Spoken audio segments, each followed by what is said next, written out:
and good evening. Um, my name's Ben. We are the boys from the Baltic Star. We play narrative games for the most part, and mostly tabletop role playing games. This is how we enjoy ourselves, and we hope you enjoy these kinds of things too. Um, Tonight, just so you know, we are playing the Buffy the Vampire Slayer role playing game with a few tweaks to suit the setting, and hopefully it's all going to be a lot of fun with some cyberpunk elements attached to Buffy. We shall see. So, Sounds going to be lots of hugging and joy and maybe some cake. absolutely. So, joining me tonight Is my phone stop making so many noises? is Ewan, one of the boys from the Baltic Star. How are you, Ewan? Hello, Ben. I'm very good, thank you. I'm feeling refreshed after a group communal cough that we had before going Yes, live. it is that time of year. Yes, It's a nice exodus of the bad vibes and making room for the fun and the joy and the as we've already mentioned, no death or any possible harm can come to us or our characters. More importantly. exactly right. That is exactly the way to think about it. So, joining us tonight, we have a special guest star in the form of Sock Fiddler. Good evening, Socks. How are you? Who, me? No, no. You don't mean me. Surely, I just got here. It wasn't my fault. It's like that when I arrived. It was like this when you arrived. To be Yeah, fair. I'm fine. I'm That's not gonna lie. fine. That's good. I mean, we can't break Ben any more than he already is, right? Like, even if I drop him from a really high shelf, he's just going to be happy with it. You're right. I was this broken when you arrived. It's true. I'm getting back to very well. Thank you for asking. That's good. That's very, very good.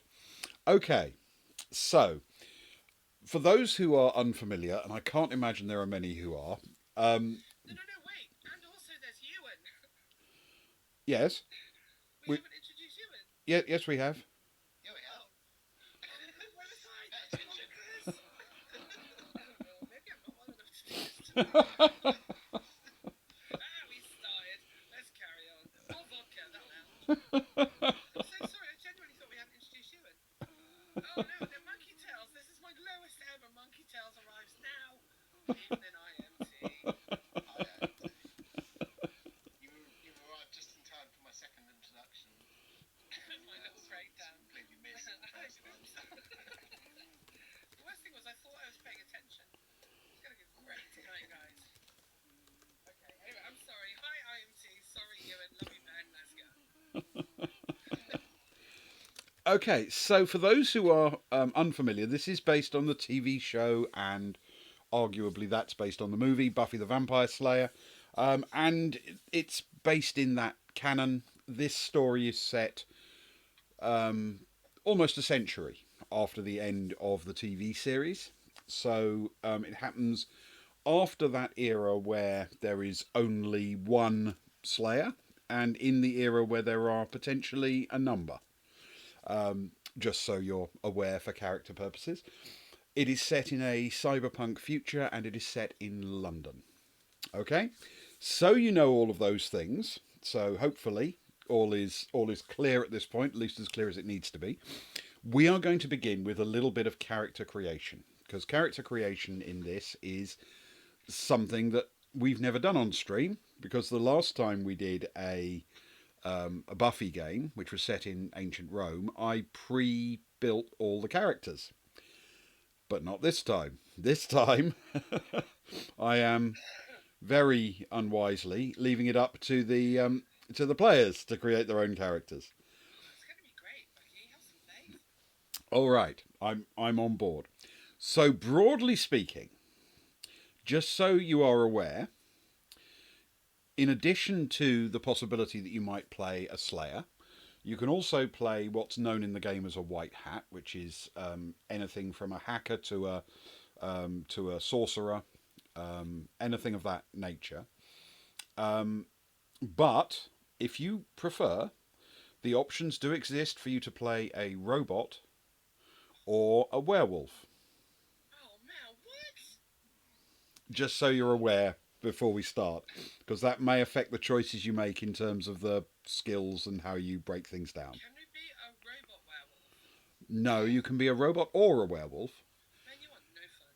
because robots don't transform into different things unless It they're is transformers. a full moon tonight. Where you get this made up thing wrong. So I feel challenged. They Chastised. Anyway. they have, shall we say, different canon associated with them. So well, can I be a werewolf with a cannon? you can definitely be a werewolf with a cannon if you like. Said yes to that. That's because Ben knows I'm joking. Okay.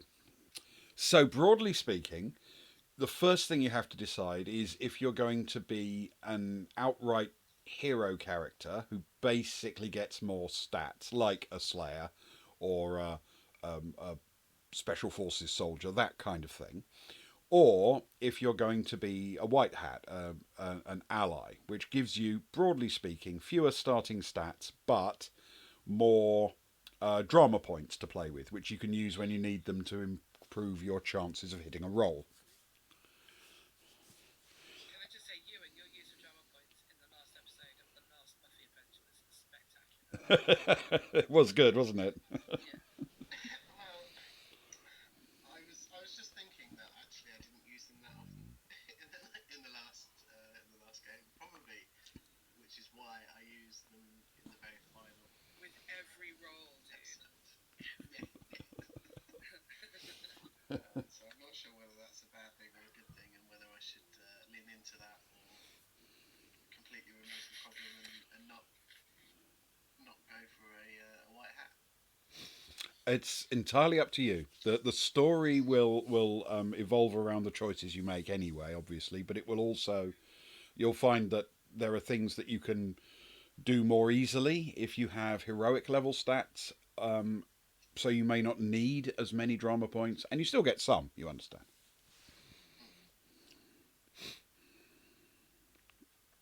Okay. Oh, we did have a brief chat, and I suggested that you would be the Slayer.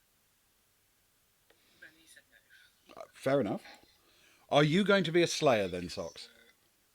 I mean, we could both be Slayers. There are many Slayers. There are many Slayers. You can both be Slayers if you'd like. We could be like dueling Slayers, like the banjo song, but with like spaghetti things. I'll be a Slayer. That was fun. Yes. Okay. Plus, We have a never Slayer. felt more cool than I felt when I was playing Clarissa. And Ewan, what do you feel like? Very good question, Ben. Throwing me. I was not expecting to have to make decisions during our thing. Oh, that's awful. I know. Just to throw a little bit of chaos. Chaos might be the wrong word.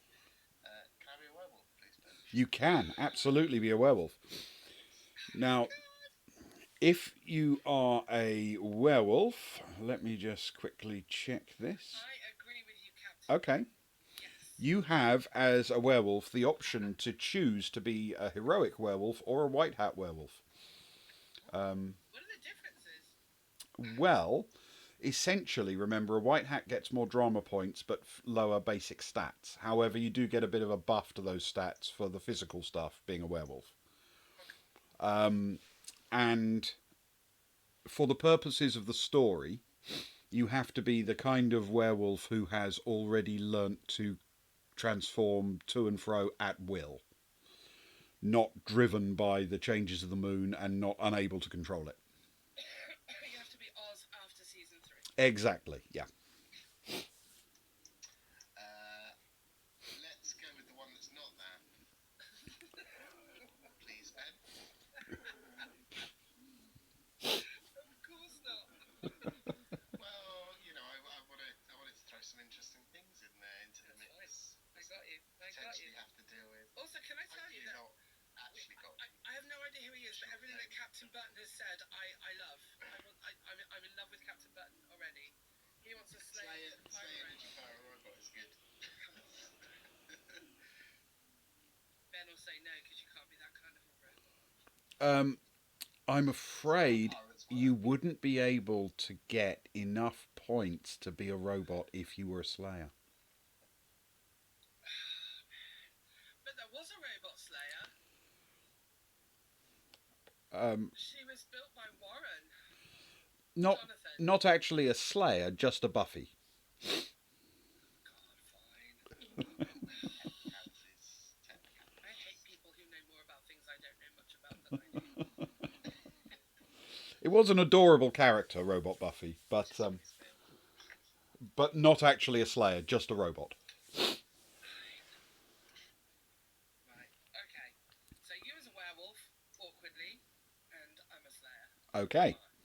So Ewan, would you like to be a sort of muscle bound heroic werewolf or a white hat werewolf with other things? If you're a werewolf, you probably won't have enough to do much in the way of heavy end magic unless you put like everything else into that. But obviously, you can pick a mixture of skills, or throw lots of things into one area. I see. Let's let's go white hat then. Okay, all right. Reasonably sensible and balanced. A white hat werewolf. This is actually quite Oz then. Um, Excellent stuff. All right.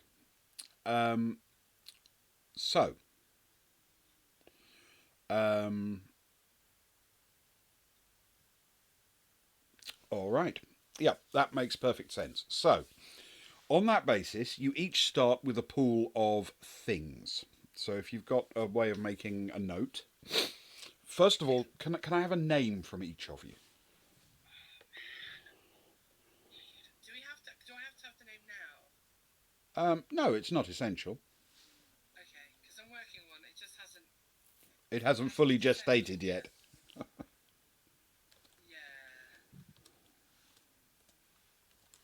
You can have mine if you wish. Excellent, please, Ewan. I am going to be playing a character in homage to my character from the previous Buffy the Vampire Slayer, Mm-hmm. Gaius. I'm going to be playing Guy. Guy, very good. Guy. Guy.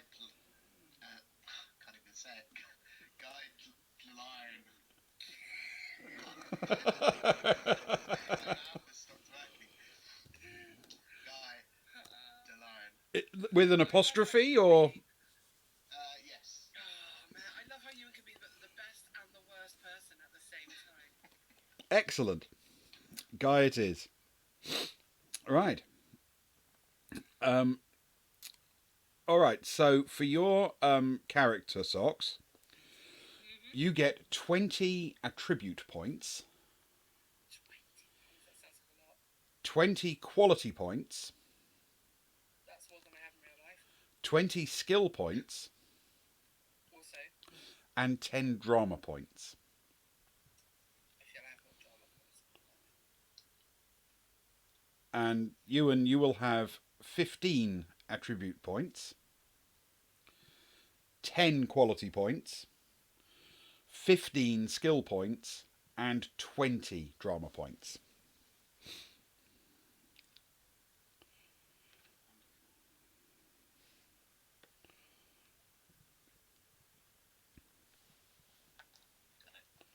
Okay? So, attributes. There are 6 of them. And broadly speaking, you can divide up your points any way you like. Between strength, dexterity, constitution, intelligence, perception, and willpower. That's strength, dexterity, constitution, intelligence, perception, and willpower. I'm sorry. Are they on the screen? Hang on. Okay, no, they're not. Could you put them on the screen then? Not easily. Okay, read them again. I'll write them down this time. Strength. Strength, dexterity, Yeah. constitution, Yeah. intelligence, perception, and willpower. Okay, strength, dexterity, constitution, perception, intelligence, willpower. Yes, exactly. So basically, strength is how much additional damage you do when you hit something. Dexterity is the chances of hitting something. Plus, obviously, they do strength and dexterity in more general forms. Yeah. Constitution is your toughness. Intelligence is obviously understanding things. Perception is spotting things. And willpower is both your mental toughness and your presence. How intimidating you can be or how firm you can be in a social situation. Okay, and what's the average human score? A You know, like basic, it's like typical 9. human would be a 2 across the board. Wow. Okay, well we can do better than that. So, I mean, by all means, move your stuff into higher numbers above this. But if you were thinking in terms of threes and an occasional four, you're in the right ballpark, and you can actually go significantly higher than that, but only as high as a six. And I'm afraid a six costs you extra points. It would cost you 8 to get a six rather than 6. Okay. But 1 to 5 costs you just that number. Okay.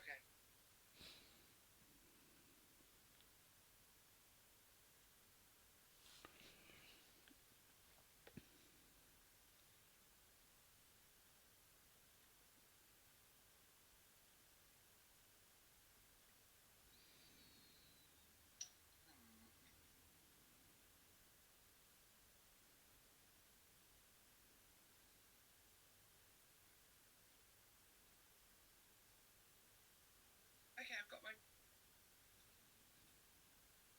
Okay. So where are you putting yours? Okay, strength is 6. Cool. Okay. Perception is 4. All right. Dexterity is 5. Okay. And constitution is 3. Intelligence and willpower. She doesn't make great decisions, but that's what she has this bozo for.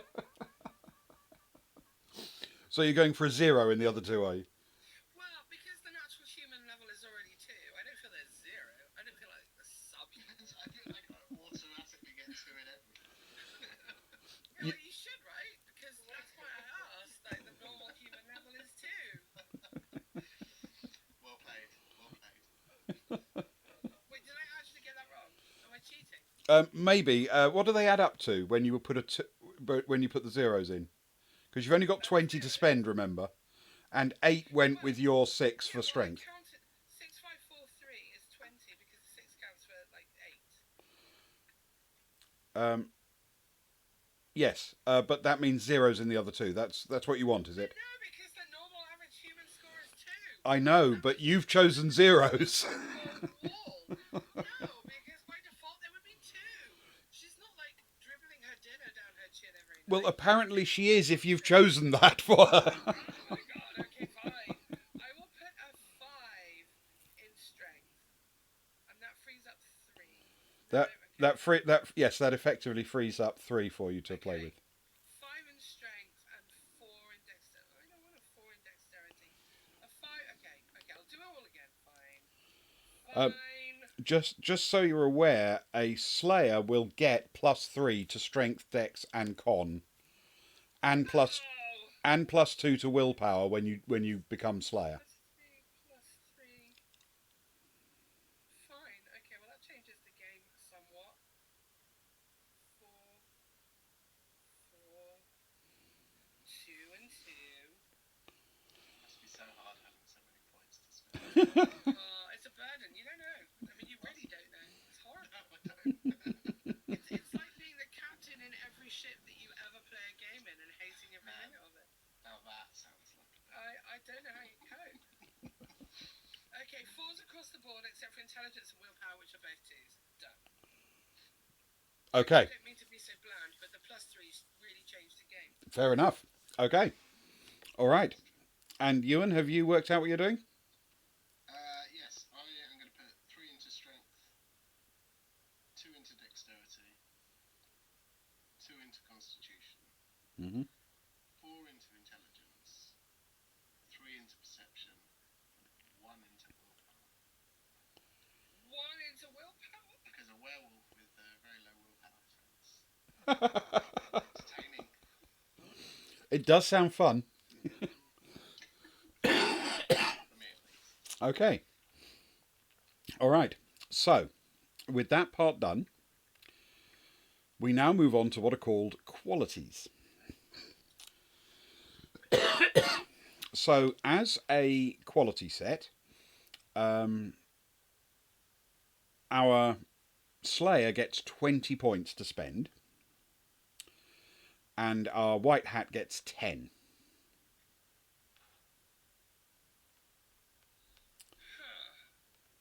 Now, this is going to be easy for the White Hat because Werewolf costs 10 quality points.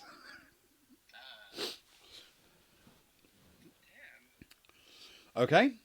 Slayer costs 16. Wow. So actually, I only get 4. So you only really get 4. But as part of that, can you add 3 to your strength, 3 to my strength. Yes, I can. That becomes 7. 3 to your dex, Also becomes 7. 3 to your con, 3 to my con. Wow. Yep. and 2 to your willpower?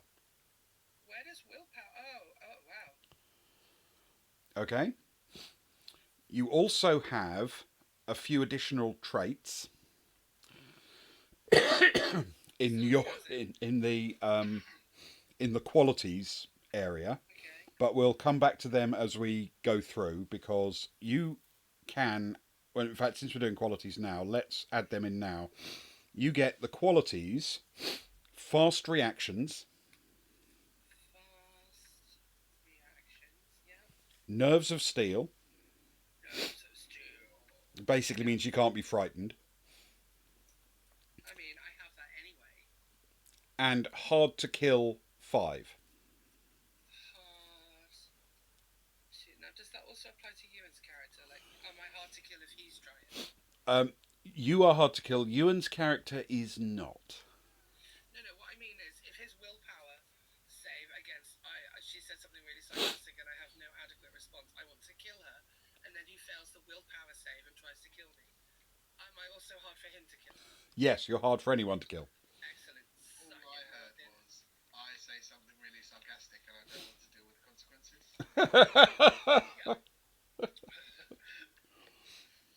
Yeah, sure. It's a fair question. Yeah. Okay. So, It's a layout now. Socks, you have some quality points still to spend. You can add to your senses using 2 points. You can gain a +3 bonus for sight, hearing, smell, touch, whichever you choose. That sounds useful. You have to pick one for, and that's for perception rolls. You understand.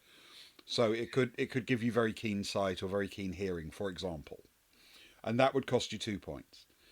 You can. I've got what, 4 points in total? You got 4 points to spend. Yeah. You could bulk up your attractiveness, which is effectively charisma in this, which improves your bonuses for persuasion. You can bulk it up anywhere between 1 and 4. You can use as many points as you like for that, and it acts as a straight bonus. You can have a contacts quality, which means you know some people who might be willing to offer a favour here and there. At 1 point cost, there are people who might be able to give you an occasional hint or rumour.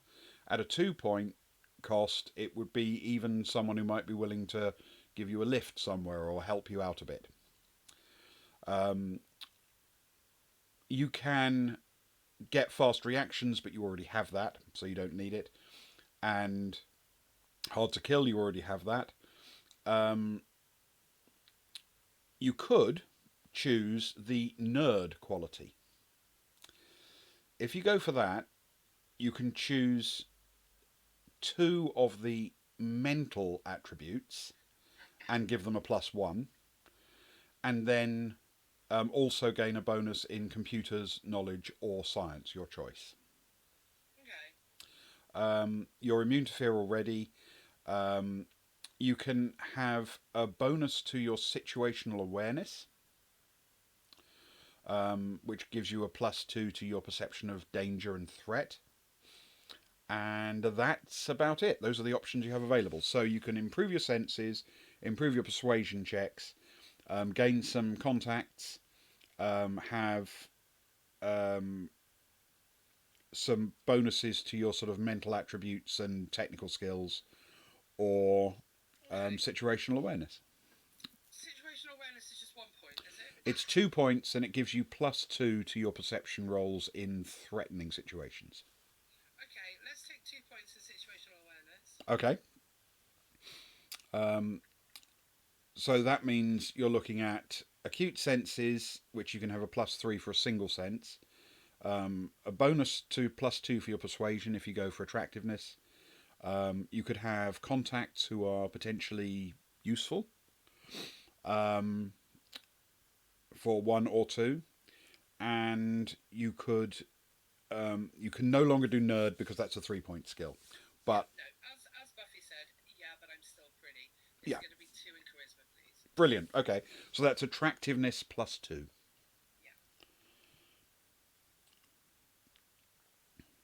Yeah. Okay, now we've got to there. We'll move over to Luke briefly. Sorry, Ewan briefly. My brain's gone.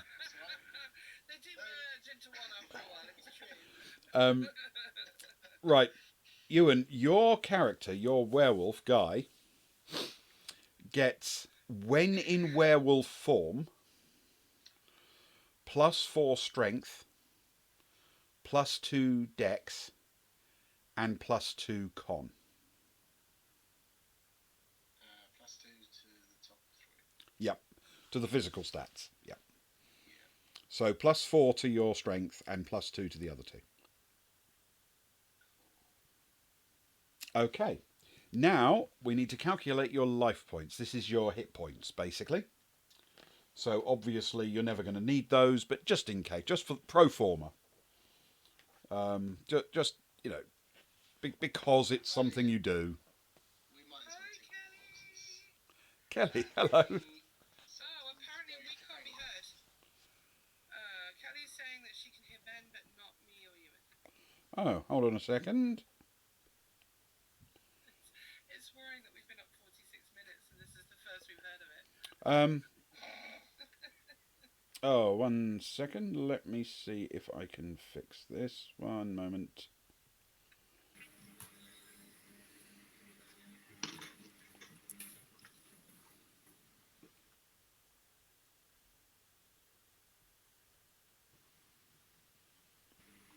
Okay, how's that?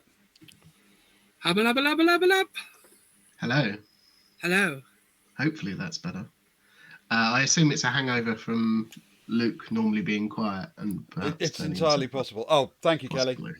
That's good. Yeah. Right. Thanks. Kelly. Okay. Hi, sis. Right. So, life points.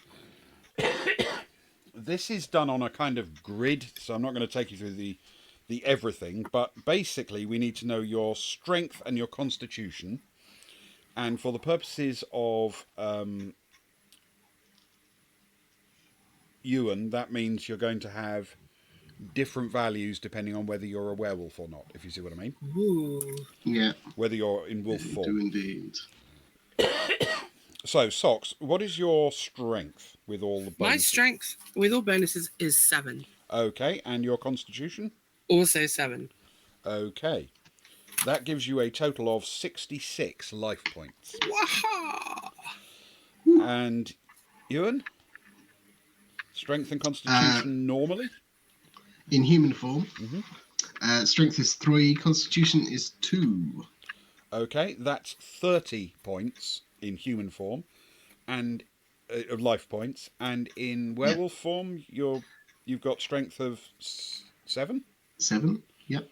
And constitution of 4. And constitution of 4. That's 54 points. Very nice. Excellent stuff. Right, now all we need to do is skills. So, Socks, you get 20 skill points, and Ewan, you get 15. You can divide these any way you like, between a bunch of different things. So, essentially, some of these skills. I'm so sorry, excuse me. Bless you again. Oh, attack of the snuffles, I'm so sorry. Okay, I'm You were fine. your own for the last one, I'm afraid. Yeah, ready. Sorry.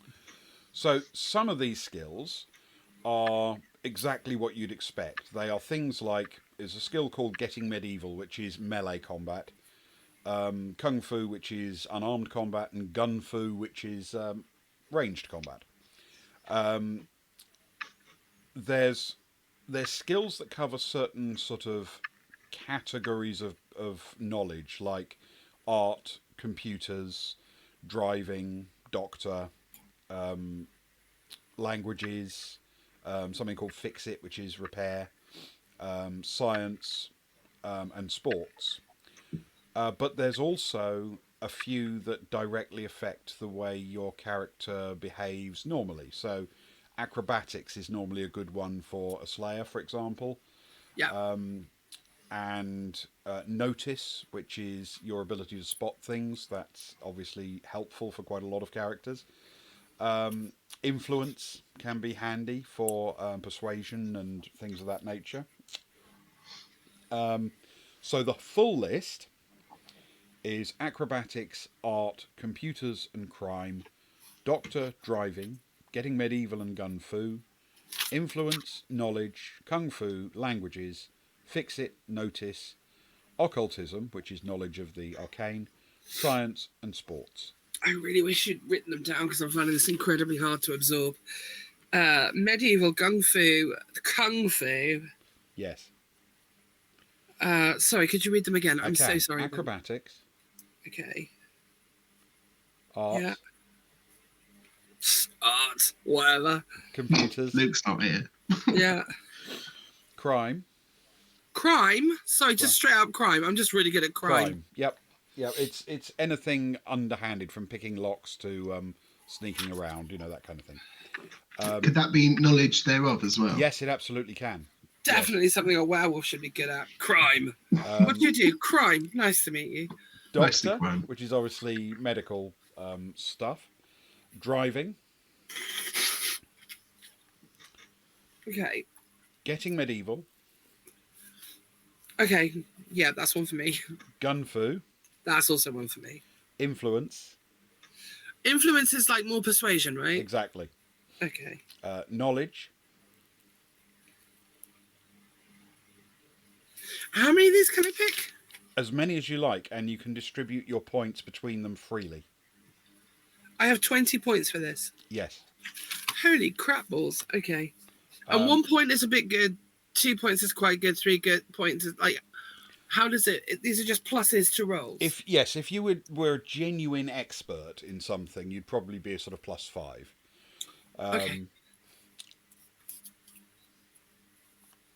Okay. Okay, so I'm down as far as influence. Okay, knowledge, kung fu, and languages. Languages, including computer languages? That would come under computers. Okay. Fix it, notice, and occultism. Okay. And science and sports. Sports! Sorry. I'm going to put 15 into sports. He does love his lacrosse, that boy. Yeah. That's the way to go. Just give me a hockey stick. Oh, hockey sticks. Okay. And that's combat sorted. All right. By the way, if you're in chat and you have any interest, then just suggest things. We'll go with what you want. It's fine. Yeah. Totally. In the absence of werewolf crime, rooting in garbage. See, she just called you a trash rat. I love my sister. That would be why. Ben, out of curiosity, what's the difference between getting medieval and kung fu? Getting medieval is the use of weapons, but melee weapons. Big old spiky things. Kung fu is martial arts without the use of weapons. It's wonderful. Unarmed Flippy combat. kicks. Would that equate to werewolf unarmed combat? Yes, it as would well? indeed. Yeah. So if you're a werewolf, then kung fu is teeth and claws. Yes. La la la la la la la la la. But not that, because they don't have those. I say that. Maybe there are werewolves in medieval Middle Eastern culture. Anyway, I'm going to go with. I don't know what the points I'm going to put into that. I have 20 whole points. You do. 20 points. Crime was A tempting, lot of points. but that's not the kind of slayer I want to be. I don't want to be the faith slayer, like Yeah. 5 by 5. No. No, I'm with you. I've got you, Kelly. It's fine. Okay, medieval, kung fu, acrobats, and influence. Okay. And I want to take one more, and the ones I wrote down are notice Yep. and sports. But I'm not sure which. I think I'm pretty much doing a Summers Buffy, to be honest. Yep. I don't want her to be good at languages. I want her to have to rely on old werewolf dude for some stuff. So I don't want her to be across the board brilliant, but I want her to be like quite niche brilliant. Well, so just to help you make your decision, you get +1 to getting medieval and kung fu. Wherever you put your points, you get a +1 to those two. Okay, that's helpful. So getting medieval and kung fu are automatic base Both ones, +1s. if you like, Okay. because you're a slayer. So I could take 4 in both of those, and then that bumps them both up to expert, right? Yeah, that would be very handy. 12. Let's put 4 in Gung Fu. I mean, I don't like the idea of a slayer with guns, but at the same time, It's cyberpunk. You never know. Cyberpunk, right? So yeah, we'll take a 4 in Gung Fu. We'll take a 4 in acrobatics. Mm-hmm.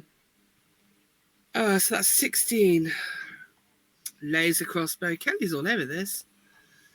Let's take a 3 in influence. Mm-hmm. And then I've got a 1 left. Let's go 1 for sports. Okay. No, actually 2 for influence and 2 for sports. All right. Fantastic.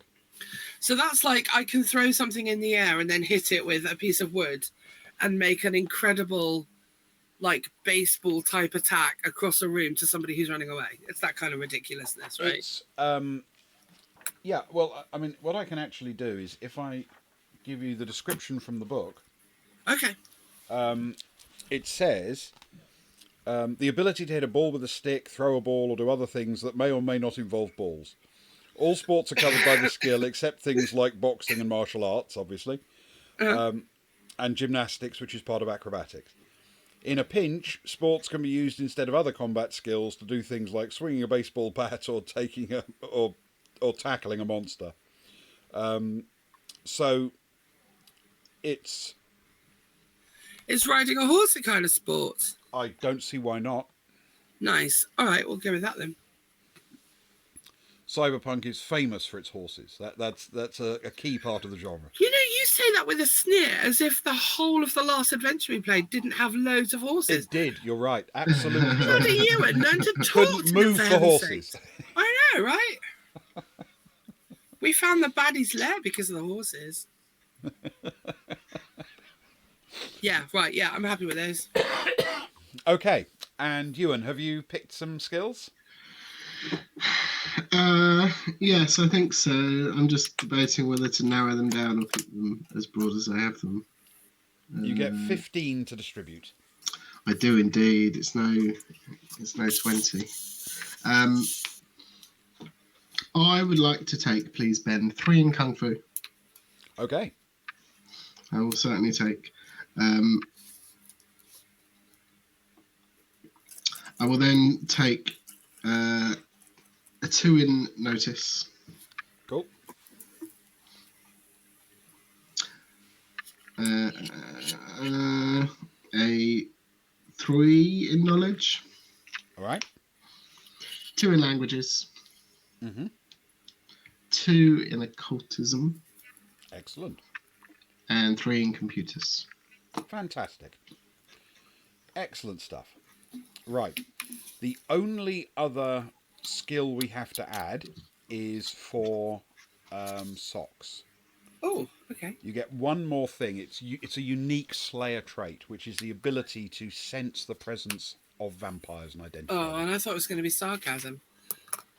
No, okay. no, I think we all have that, actually. Vampires.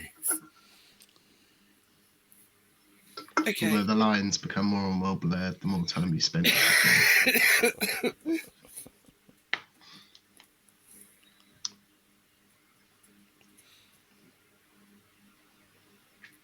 Okay.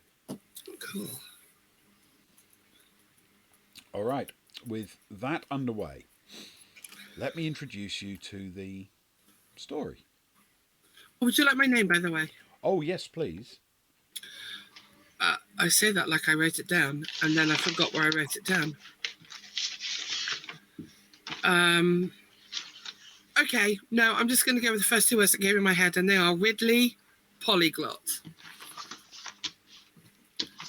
I wanted to go Polly something, like her name is Polly, but I couldn't think of a good follow-up for that. So. Okay. Ridley Polyglot it is. Widley, you say, or Ridley? Ridley, like, wait. Sigourney Weaver was Ridley, right? That was her name. Ripley. Oh my God. Ripley! Ripley Polyglot. Oh my God. See, I'm not well yet.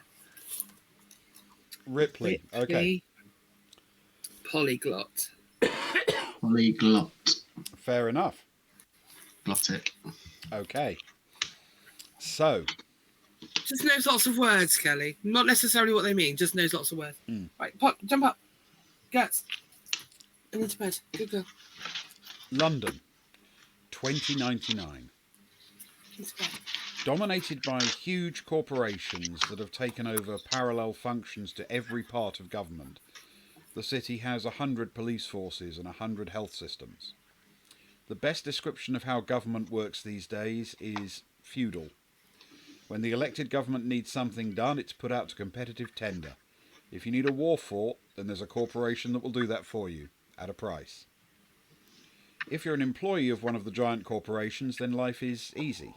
Security, health, accommodation, food, entertainment, everything is in the gift of your employer. Of course, for those people who aren't important to a corporation, security, health, and even food are a luxury. On the streets, life is hard, and the city is a breeding ground for evil creatures. The city is filled with humans who will not be missed, and the monsters that hunt them. Corporations have sprawling empires of activities, with each owning their medics, security, executives, and workers.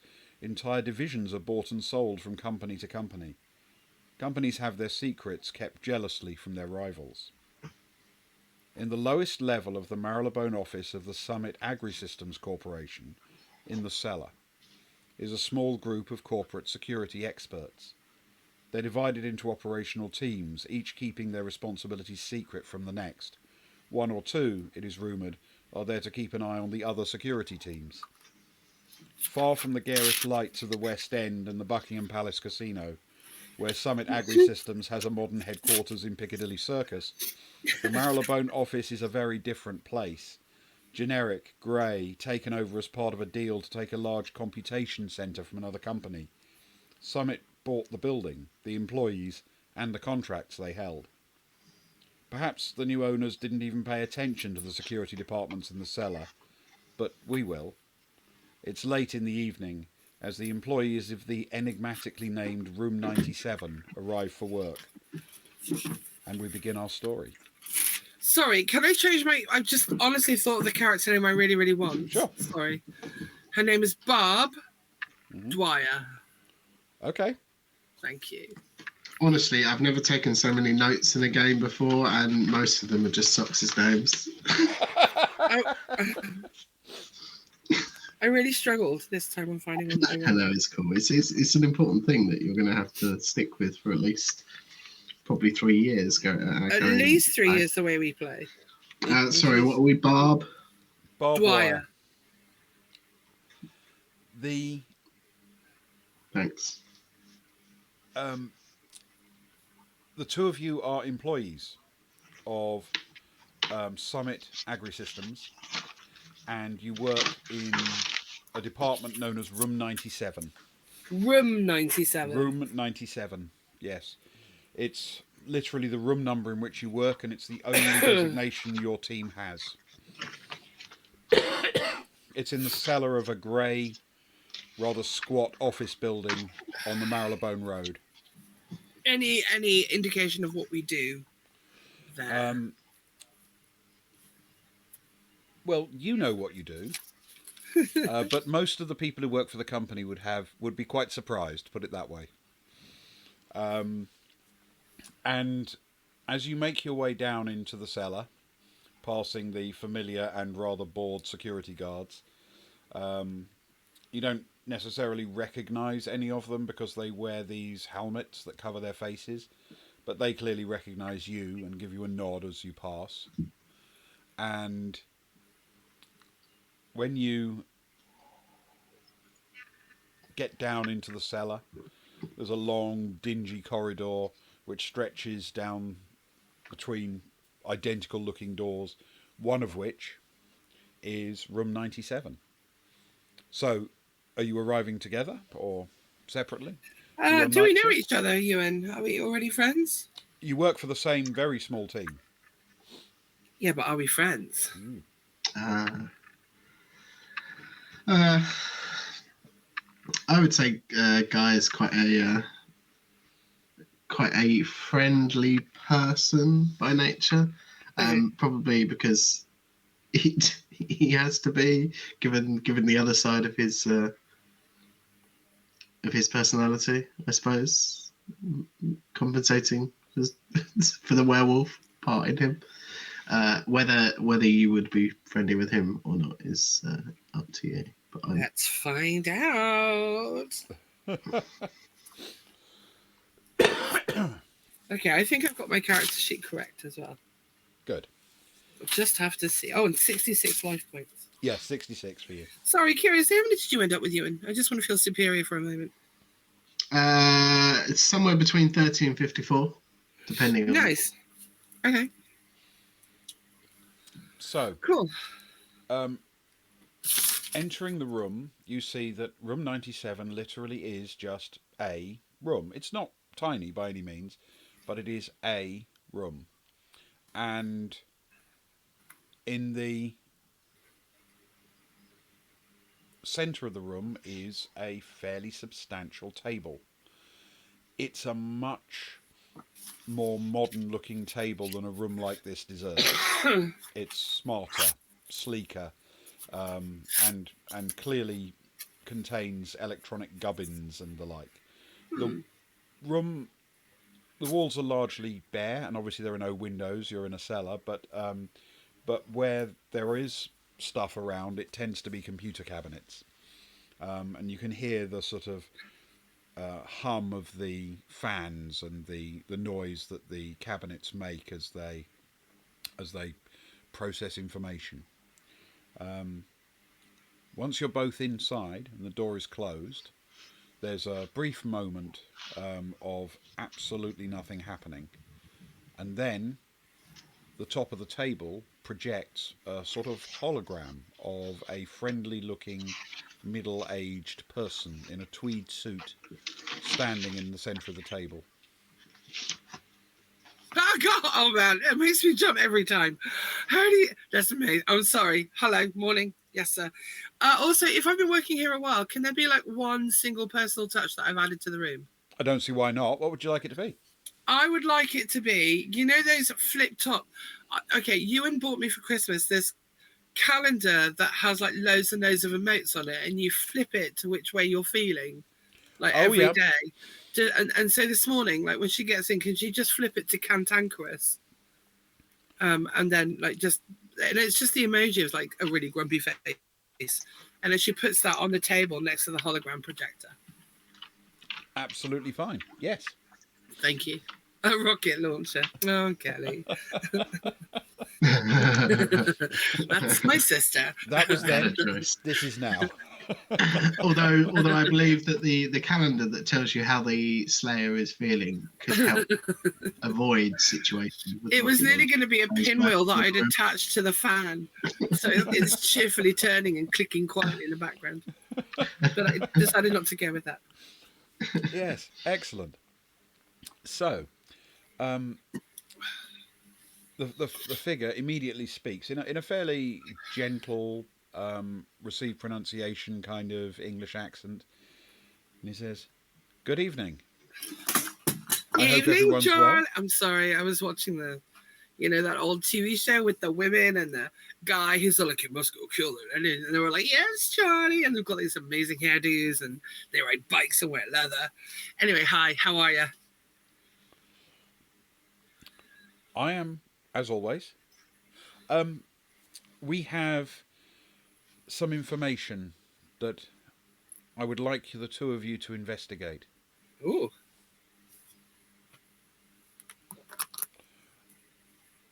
It appears there has been a spate of violence close to the headquarters of the corporation. Normally, we don't pay that much attention to violence around corporations, they attract violence. But on this occasion, the violence has been directed not at rival corporates, but at people on the street. And such things pique my interest. we're certain it's not like just street gangs. I mean, it's London. It's possible, but I'd like you to check, see if there's anything more supernatural going on. She looks blankly at Guy, and she's like, "Okay, so what do you know?" As of right now, Well, you're in this room. Up until now, it's just data entry for mailing lists, and then all of a sudden, you're in the supernatural crew. Why are you here? I failed to see what me being in this room has to do with what I know. I'm here to do the same as you, to investigate a spout of violence around the corporation. And She looks at the holographic face figure and the, goes, the "This holographic guy, figure. this guy. What happened to the tall blonde thing you were gonna get me?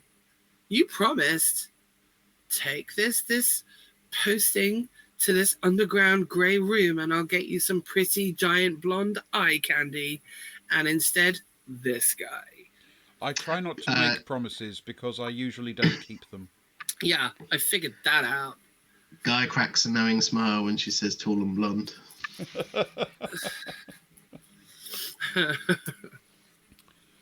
She flips the emoji calendar to really cantankerous. And then she's like, "Okay, so where do we start? What do you want? Like, any clues?" The bodies were discovered in Green Park, just off Piccadilly in central London. The nature of the investigations, unfortunately, are not public. They were recovered by corporate security from a company that we do not have an exchange of information with. What's the name of the company? It is called Smith Systems. Of course it is. And they have the bodies now. They do. Any names of contacts within Smith Systems? Sadly, their security is tight. However, the reason they patrol Green Park at night is because they are responsible for the security of the Buckingham Palace Casino. Ooh.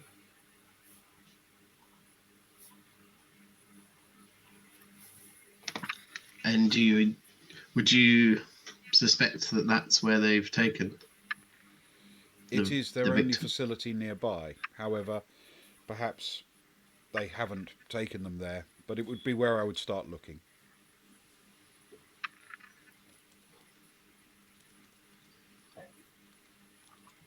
Well, okay. I'm sorry, I have a terrible memory. Who are you again? Like, I forgot your name. I know you're like my boss, but who are you? Sorry. I am Watcher. Watcher. Watcher cock. Like that. Watcher. Cool. I guess I already knew that, right? Being the Slayer. This isn't like the first time we met. Technically, we've never met. Okay, you're that kind of guy. Fine. He's that kind of hologram. You know, I trained my I'm that entire kind of life guy. for this tiny grey room, and you're uninformative. Like, a bit of whimsy? Come on, I'm about to go risk my life, and you can't even crack a tiny smile? She flicks the calendar to Goofy, which is like crooked eyes and a sticking out tongue. and then she apes the emoji. He stares for a second and then he says, "Excellent." Fine. Fine. What time of day is it? Is it first thing in the morning or last thing at night? It's middle of the evening. Middle of the evening. Well, I say let's go for a stroll. Is there like a weapons chest or some kind of cabinet that, you know, I keep my shit in? If you are looking for equipment, what you find is that one of the computer cabinets, which has its little glowing lights and indicating hard drive activity, is in fact a false front. And if you pull it open, inside there are racks of weapons and equipment. Yes. Woo! Nice. She opens it. Seems entirely au fait with everything inside. And she picks a gun, a crucifix, a stake, some water. Yeah, just stuff. Like the usual futuristic Slayer stuff. Slayer about town kind of kit. Yeah, you know the girl who has everything but doesn't want to be too show-offy about it? That's what she has. Excellent. Yeah, I think that makes perfect sense to me.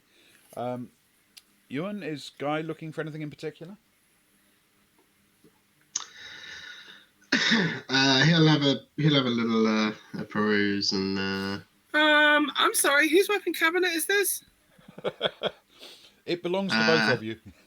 It belongs to room 97. I do keep telling them though they need to replace these with those 3D printers. Not so good with the wood, but everything else is covered. Do we have Clarissa's amazing magic Temple of Vesta stake? Has that been passed down through the ages? You do not, I'm afraid, no. Oh man, no legacy weapon. I once went into room number 3. Three? Yeah. They're not allowed up there. They don't let three. They didn't get three. Well, that's because they keep all the good stuff like that up there. I can only dream of what's in room number 1. You don't want to. Trust me. It's called the Red Room for a reason. Okay, so let's go for a walk. Do you want to go to the Mega MacD King Burger place? Because you're hungry. Well, it's the middle of the night and I burn like 15,000 calories a day. So yeah, let's eat. But also, there's a big outlet right opposite Buck Pal. You know. So let's go and see what's going on up there over a burger or some. All right. Well, grab a burger. Check out the casino. Yeah, okay. Are you still going with extremely rare as your cooking preference? Yeah, I mean, I think it's extremely blue. I prefer, but Fine. Yeah, a lot of places are quite picky. Why is that? Why are you so into bloody meat? What's that about? That's where all the flavour is. You can have a tough grey burger if you want. That's entirely your choice. Oh, I'm vegan. It's fine. I only eat the tomato. So yeah, they head out and go to the walk up the mile, go to the burger place opposite Buck Pal. All right. So broadly speaking, from where you're starting in North London, you can choose to when you get to sort of Piccadilly, you have a number of options available. You could, for example, cut across Green Park in order to get to Buckingham Palace. In case there's any investigation you want to do at the scene where the bodies were found first.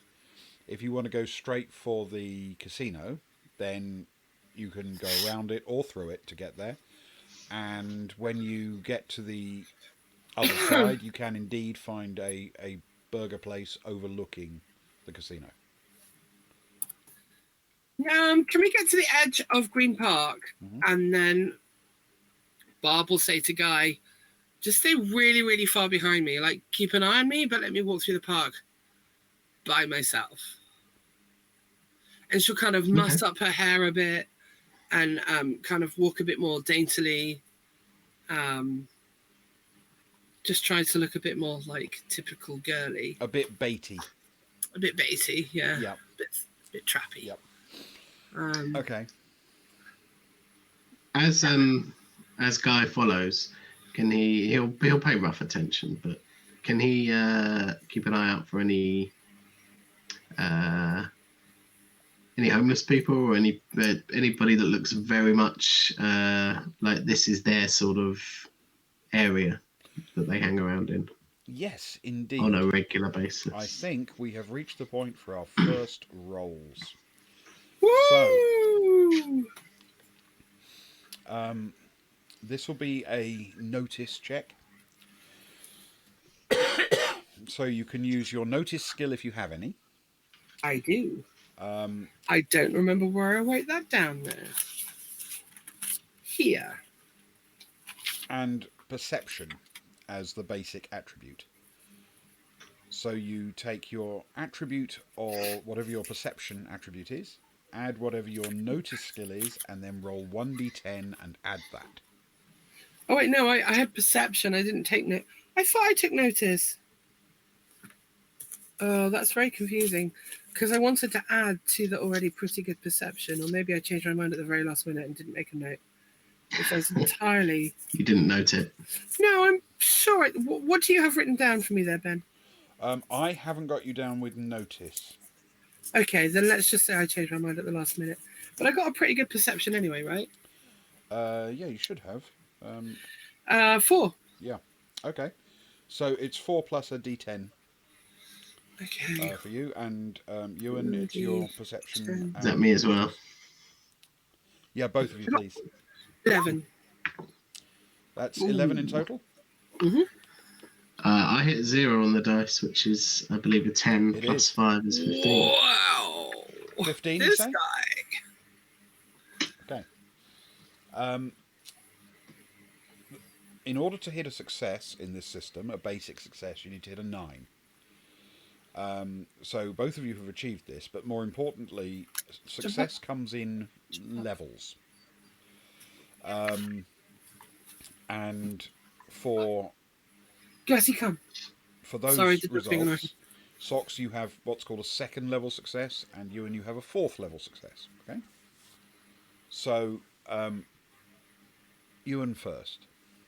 As you're tracking through the park, you're watching Barb,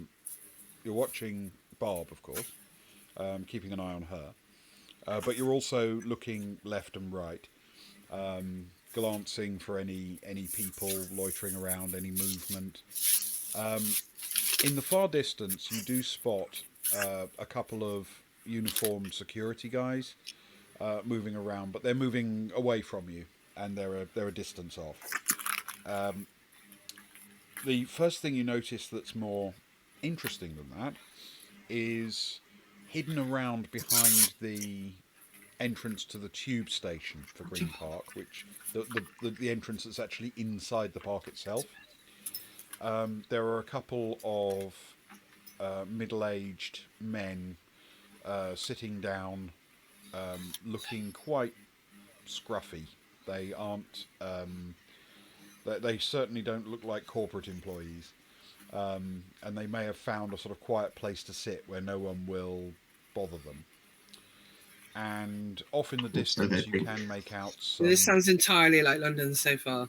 some other silhouettes of people, but nobody close. Communicators, Ben? Do we have communication You device? have on your wrist a watch, which is a very, very smart watch, yes. Oh, do I have a little thing in my ear? You certainly can have. There's no problem with connecting it up to one. Oh, yeah, please. Can I have like a little ear bit so I can do like the FBI guys in the movies? Yeah, of course. Now, Socks, you as Barb travels through, she spots. Um, Yeah, we both have an emoji calendar. It's like a little A app. holographic, We can just one. flash apps to it, like the emojis to each Yeah, other. it's just constantly on your forehead how you're feeling. You don't even have to change it; it just does it. Amazing. yes. 17 people are feeling cantankerous around you at this time. Would you like to react to their feelings? Would you like to connect to user 457?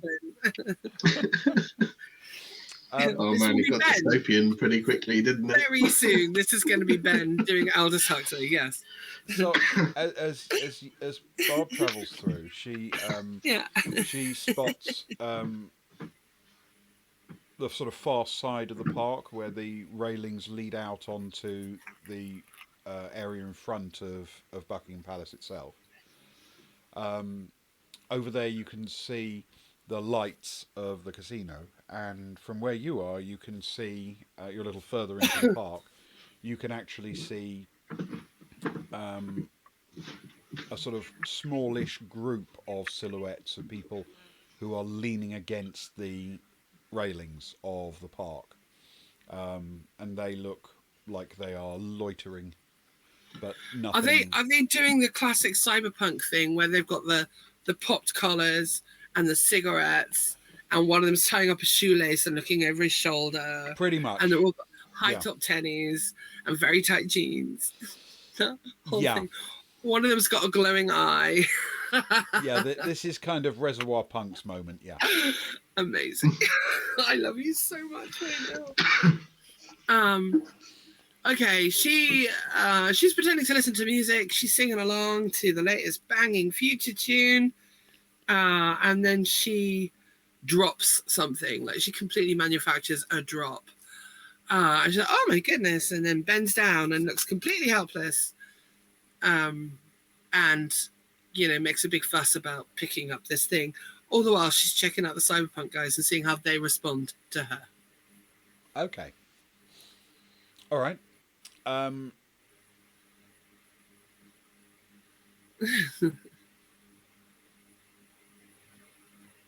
okay, can you roll a notice for me again, please? Yeah. You're actually focusing on them now, so I'm going to give you a +3 to this roll. Ooh, +7 I get then. 13. 13. Okay.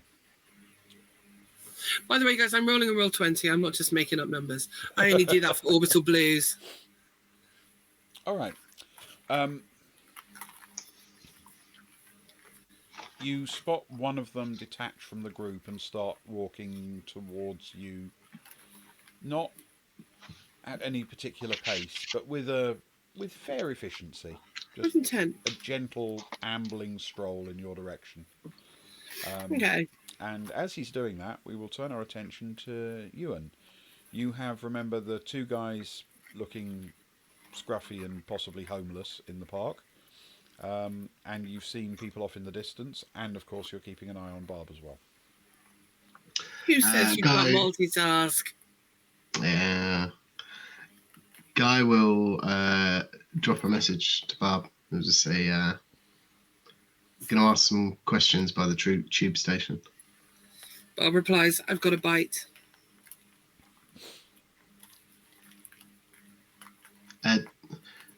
You're going to have to be more specific in this situation when you say bites. Bob opens the communicator button and goes, and then ends the communication. I love referencing Anna when I'm not playing Anna. It's almost like you are, Anna. Oh, it's amazing, isn't it? There is a bit of an overlap, yes. So, a nice one. Okay. Sorry, in that case, can he abandon that plan for the time being? Sure. And, he will stay in pursuit of Barb, or at least within a sprinting distance. All right. Yes, absolutely can. Right. from your perspective, you can now see the person approaching Barb, who is acting very nonchalant at the moment, trying to draw this person in. And Barb, you can now see the face of the chap coming. He's young, in his 20s probably, skinny, quite quite okay looking, but nothing spectacular. And as he walks a little closer, he sees you and he begins to look more and more cheerful the closer he gets. He's smiling a bit more and more broadly.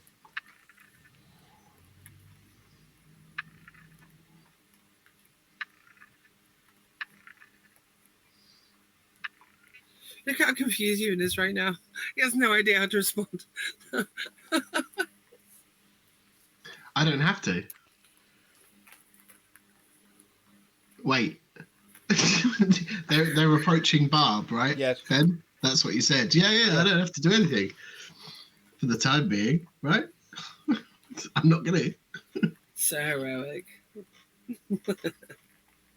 I didn't choose the heroic character No, that's fine. on purpose. No, exactly. See, I knew what kind of character you were going to pick, so I kind of went around it. It's nice. I love you. I love you so much, Ewan. So, are you going to keep walking in the same direction, Barb? Are you going to close in towards the guy? She's still crouching down. She's acting like a bit of a ditz. Oh God, where is it? She straightens up. She's patting her pockets. Oh no! I can't believe I forgot. Oh, he's gonna kill me. Oh no! Damn it! Oh, I can't believe it. I've done it again. And she's just making this whole pantomime about being like a complete klutz and forgetful and blah blah blah blah blah. And then computer calculate time to, I don't know, the name of a well-known tech broker. And where is the nearest taxi? Do we have taxis? Yes. Mega Uber. Okay, so she's just like making a fuss about having forgotten something that she has to urgently replace, and acting like she's like staring into her portable information module. Okay. And not looking at the guy who she's clearly aware of. Well, I say clearly, she knows that he's approaching, but she's not making a big deal of watching him approach. As he gets within maybe 20, 25 meters, that kind of distance, your Slayer sense fires off. This is clearly a vampire, and you recognize the shape of him in your mind immediately. He's a hunter and on the prowl. Nice.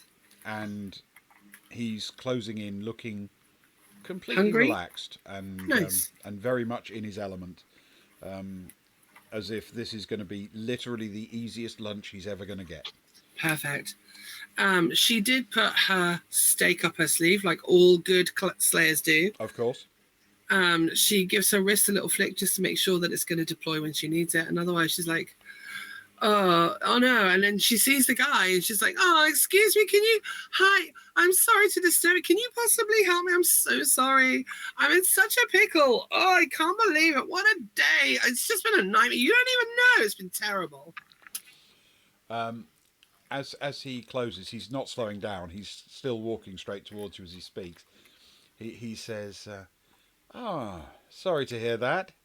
And as he does, his face seems to shift into this twisted parody of a human face.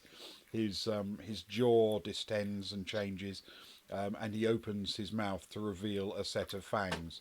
And as he does, he accelerates rapidly towards you. Fine, completely prepared for it. Absolutely. She says, I had a feeling you'd say that.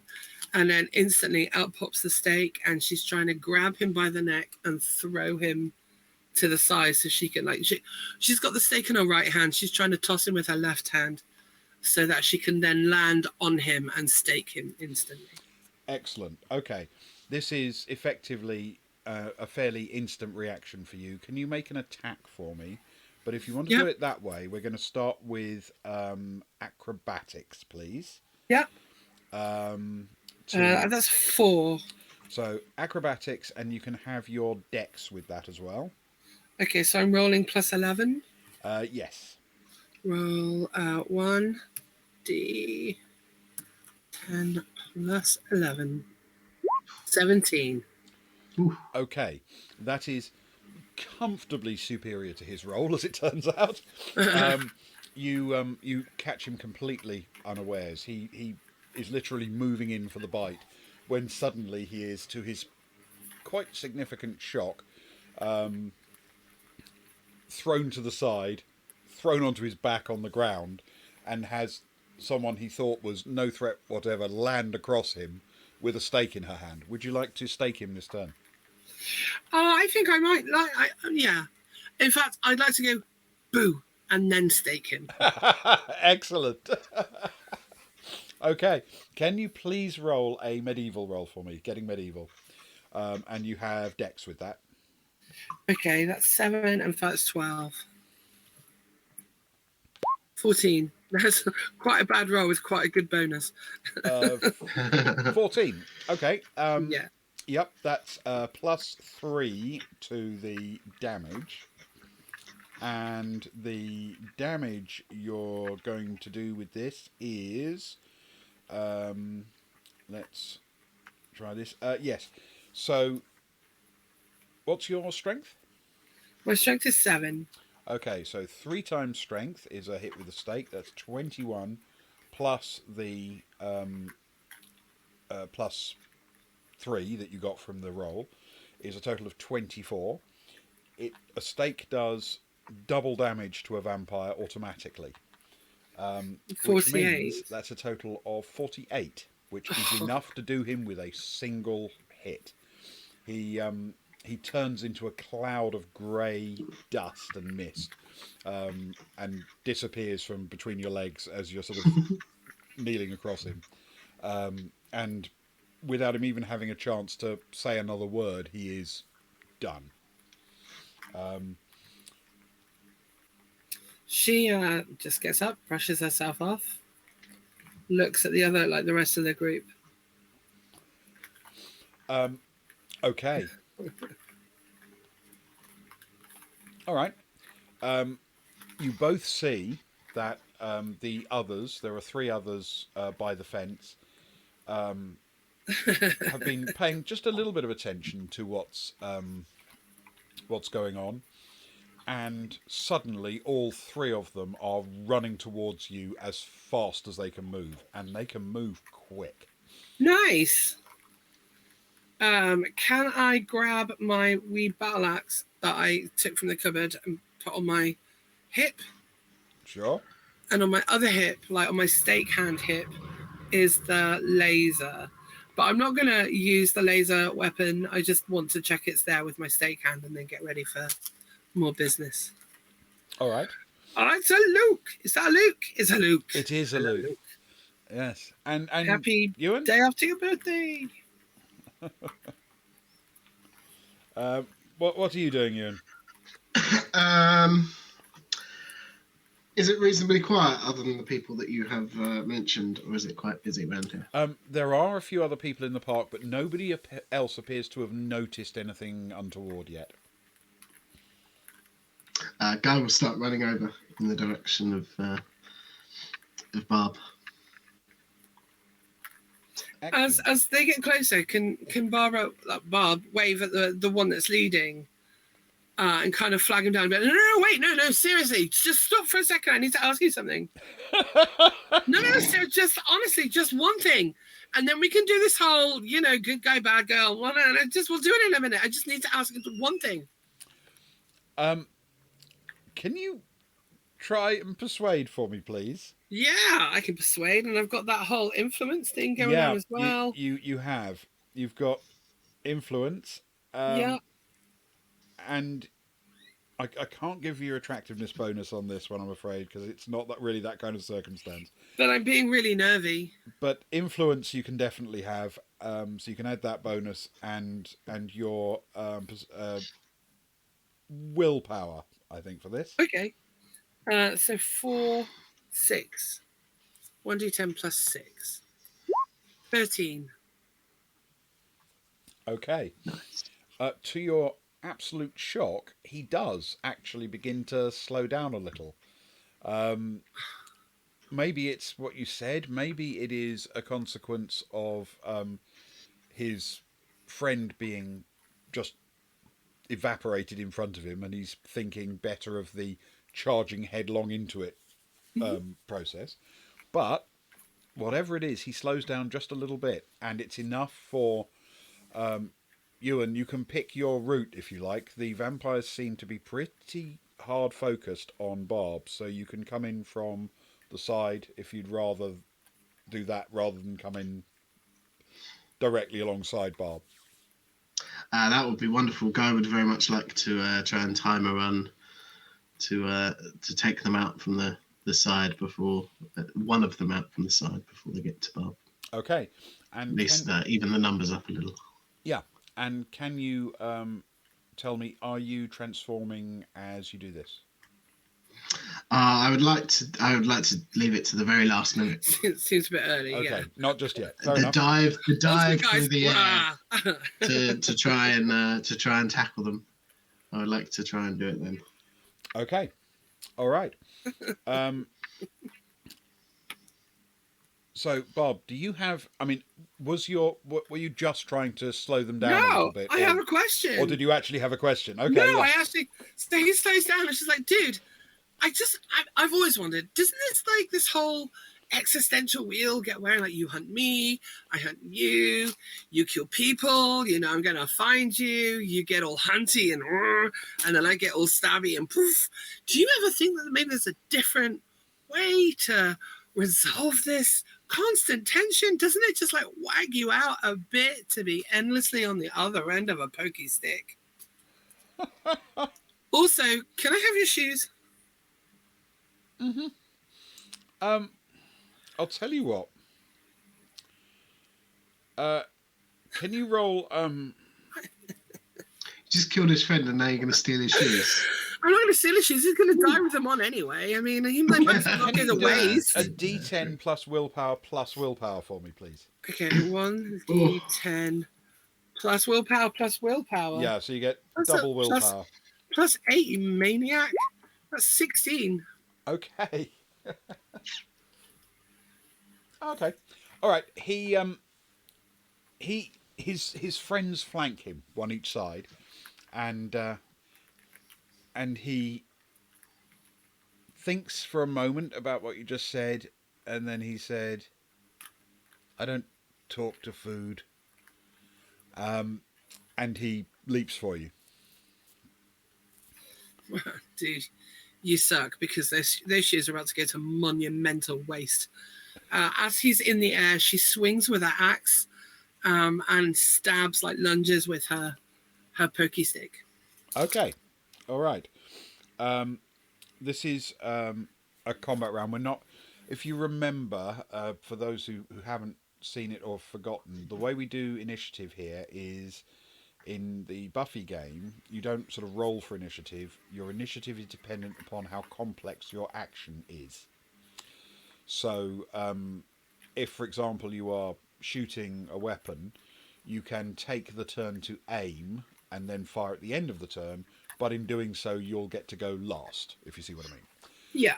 So, for this purpose, you're effectively just waiting for him to come and swinging the axe as he arrives, so you will go ahead of him. Ewan, what is Guy doing? Guy just wants to come around from the flank and tackle one of the others to the ground. Okay. Are you going to do that in human form? No, he will. He will do it at the very last moment. There's a dive. Presuming it's reasonably quick. He will time it so that he is just transformed as he makes contact with them. It's fairly quick. If you want to transform in the combat turn, what I'm going to say is that the one you'll be aiming for will be towards the back, the slowest of them to move, if that makes sense. Yeah, that's fair. Okay. Right. So, yes, it's time for our Slayer to roll some dice. You get to attack first. You're attacking with an axe. Yeah, so that's medieval. Getting medieval plus dex, please. Certainly is. And then plus a d10. Okay, D10 plus 7 plus 5, so D10 plus 12. That's a 16. That's a 16. Okay. Wow, Wolf in London, Kelly, I love you so much. Okay. He as he leaps in, he seems fairly quick and nimble as he jumps in. He his face has turned into his vampire face, and as he leaps in, he twists in the air to try and avoid your hit. You land a hit, but it's a basic hit without any benefits. You only just got over his number. Okay. So, can you remind me your strength is 7. Okay. An axe delivers 5 times that in base damage, so that will be a Sharp. total of 35. 35. Okay. Okay. You land that hit upon him.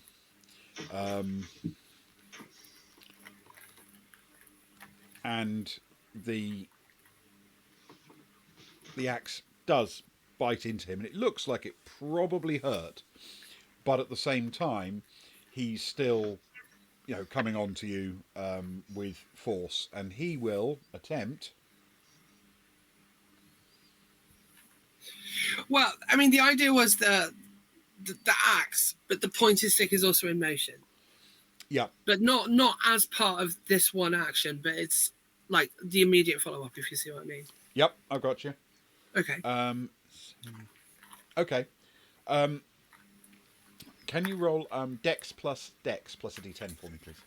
Dex plus Dex. 40. Oh my god, these stats are ridiculous. Roll, and if I'm saying that, they really are crazy. 1d10 plus 14. 15. Well, I mean, I rolled a 1. I don't know if that means anything, but it was a 15. It doesn't mean there's no such thing as a critical success or failure or anything like that. Ha! Suck it, vampires. Right. He as he comes in, he lands a hit on you with his outstretched hand. It's not much of one. He doesn't get a huge amount, but Okay, how with much? his strength and a very nice attack roll, with his strength, it will be.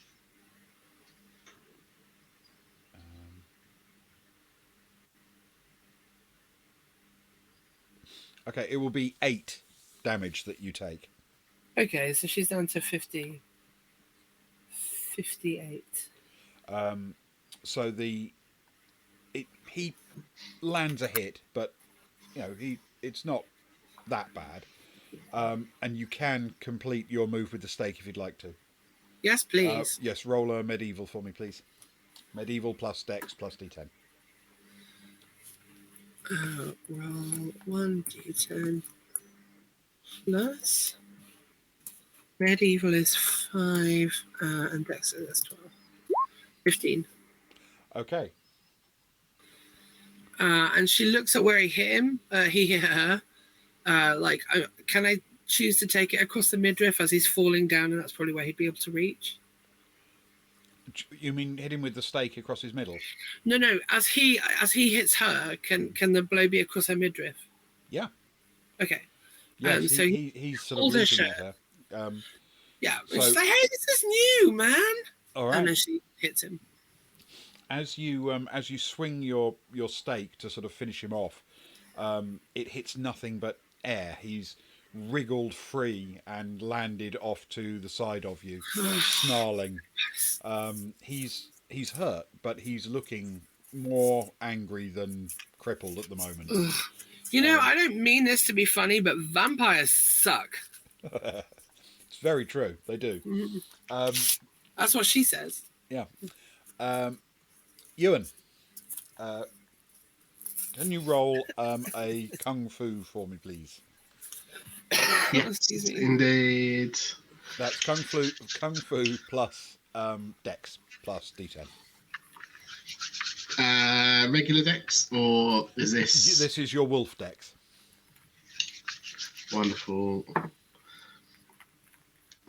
I feel kind of bad. That's another 10 plus 7. All the rules were kung fu fighting. Okay. All right. That's the difference between your success and his success is 2. So you get to add 2 to your strength. In this case, that's Seven. a total of 5 times your strength plus 2. So what's your current strength? 7. Okay, so that's 35 plus 2 is 37. You land a 37-point hit on him, and he falls sideways, looking genuinely shocked that you came at him at all. He was not expecting this to be trouble, which leaves the middle vamp, okay, who is going to have a go at Barb. 8, 14. Okay, can you roll a Dex plus D10 for me, please, Bob? Yeah. If she's successful, she's just going to kick backwards. So while she's bending over one guy, she's going to kick backwards to defend herself from the other guy. Okay. 10. Dex plus Dex is 14. Okay. Ugh, hang on. Roll 1d10 plus 14. That 15 Oh, I total. can't. Sorry? What was the total? I'm sorry, I didn't. Oh, I messed up the roll. I forgot how to type for a moment. Okay. The roll is 20. Okay. All right. He lunges at you, teeth out, and completely misses. You dodge very nimbly out of the way, and you want to follow up with a kick. Yeah. And while she's kicking, she's going to go, like, how stupid are you guys? Can you roll Dex plus Kung Fu for me, please? Dex plus Kung Fu. 7 and 4 is 11. Roll 1d10 plus 11. 17. Okay. Yep. Okay, you land a hit. That's 17 with all of the trimmings, because he actually... Ideally, right in the solar plexus. Like she's doing the Heimlich maneuver with too much force with the heel of her boot. So that's plus 5 plus your strength. What's your strength? 7? 7. Okay, so that's plus 12. Can you roll... no, sorry. Let me do that differently. That's 14 plus 5. A total of 19 is the hit you landed on him with the kick. Nice. And it's enough to send him sort of bounced off to the side, but he lands well enough on his feet. We are going into the next proper turn, so can you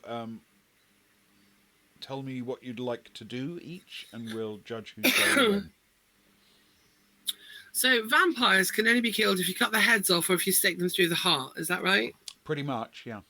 Okay, she's going to aim her battle axe to this guy's shoulder in the hope of pinning him to the ground with it, because she really does want his shoes. Okay. So yeah, the guy that's on the ground, that's what she's going to be like, aiming to pin him with her axe, and then she's going to be like, wait there, and then she's going to turn for the other guy. All right. So you're swinging the axe. This is the first vamp, the one who was coming up. Yeah, the guy that she knocked to the ground Yep. and then nearly killed, but didn't. Him. All right. And Ewan? Well, you know me, Ben. I'm a pacifist. So Guy will ideally like to end up on top of the vampire that is just tackled. I'm a lover, not a fighter. Is that what we're doing? And grab either side of the head and just pull. Okay. Ooh. All right. Okay. I think that's actually going to be quicker to swing the axe than do that. So we will start with Barb. Yeah. Can you roll a medieval for me? I think that's plus 12 for you on a d10. 21. 21. Okay, that's a very clean hit with the axe. You're aiming for his shoulder rather than beheading him. Is that right? Yeah, she wants to incapacitate him and pin him to the ground so that he can't move for like literally a minute, so she can finish the other guy and then take his shoes. Okay. Because she doesn't want the shoes to go poof. Your strength is 5. Yeah, 7. and they're Sorry. like 7. And like the shoes are like a really rare and fairly antique brand of Nike, and she's like, man, they're air tops and the whole bit. I really want them. Okay. So that is Vintage. 35. All right. Your hit is more than enough to absolutely incapacitate him. The axe is literally stuck through his shoulder and into the grass of Green Park, Nice. and deeply embedded in the ground. He's squirming and screaming from the pain. This sort of thin hissing sound coming out of him, but he is not dusted. No. And then she's like, stop making a fuss. Food. Ewan, can you do as your sort of attack, please, a kung fu attack for me? I'm going to suggest that this is an unusual one because this isn't really about whether or not you're nimble enough to hit him. It's whether you're strong enough to overpower him. So can you do a kung fu with strength, please, and a d10? Yes. Whoa. I changed my dice up, but it's still a 00. I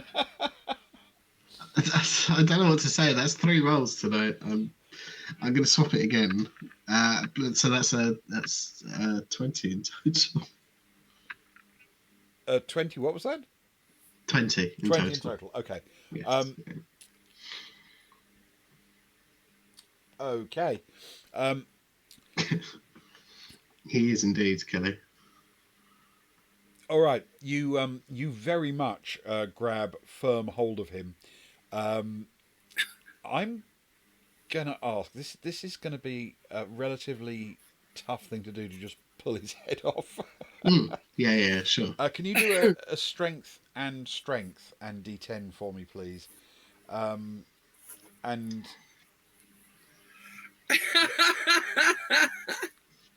Tab A is removed from tab B.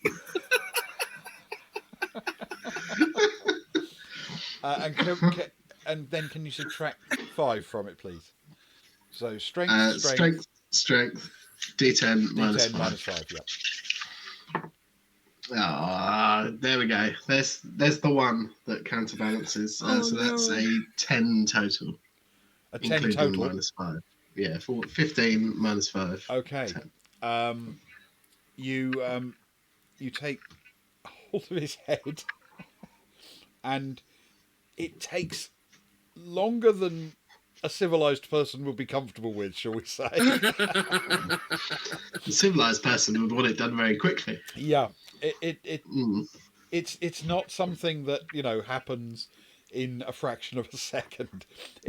It's an effort, and he's making a lot of noise and wriggling around like a mad thing while you're doing it. It's like, no, just a bit more. And then finally, you don't actually even see everything tear and break properly before his head and body turn to dust underneath you. Hands clapped together. And my fur is covered in dust. And seeing this, the third vampire hurls himself at you, Guy.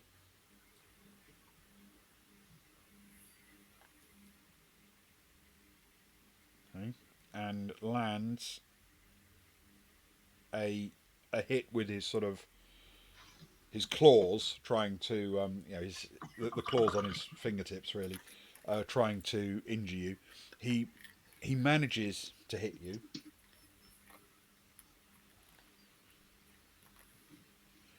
doing a total of 12 points of damage. Oof. Hey, leave my dog alone. Yes. Harsh but accurate. Okay. We have one gone, one incapacitated completely, and one is still up and fighting. What would you like to do for the next combat round? I'm gonna see. I'm gonna decide that Guy's got this one handled, and I'm gonna go back and take this other one's shoes, the first guy's shoes, Okay. All because right. like they're really cool collector. Like they're amazing. You remove his shoes. Yes, that's absolutely fine. You can do that. It'll only take a couple of seconds. Fine. You now have possession of a pair of vampire shoes. Would you like at the end of your turn to also finish him off? I mean, I could just leave him there for sunrise to find him. Yeah, I mean, you could. Bear in mind, though, he will begin to heal. Oh yeah, that's true. Can she just like really casually stake him, like almost absent-mindedly, while she's watching Gaius and like shouting, "To the left! No, he's coming at you! No, swing right!" Like she's just backseat fighting now and just casually staking this gun. All right, then we will do that at the end of the combat turn after you've Yeah, had time to take and your I want shoes to off. tickle his feet, the vampire's feet, not Guy's feet. Sure. He won't react to his feet being tickled. He's pinned and effectively out. Well, isn't he combat. Captain No Fun? Yeah, afraid he's got other things on his mind. Well, he will have in Turns a out minute. vampires aren't ticklish. They're not that Canon. whimsical, are they? Who knew? And Guy, what's your plan? Find out if you go ahead of the vampire.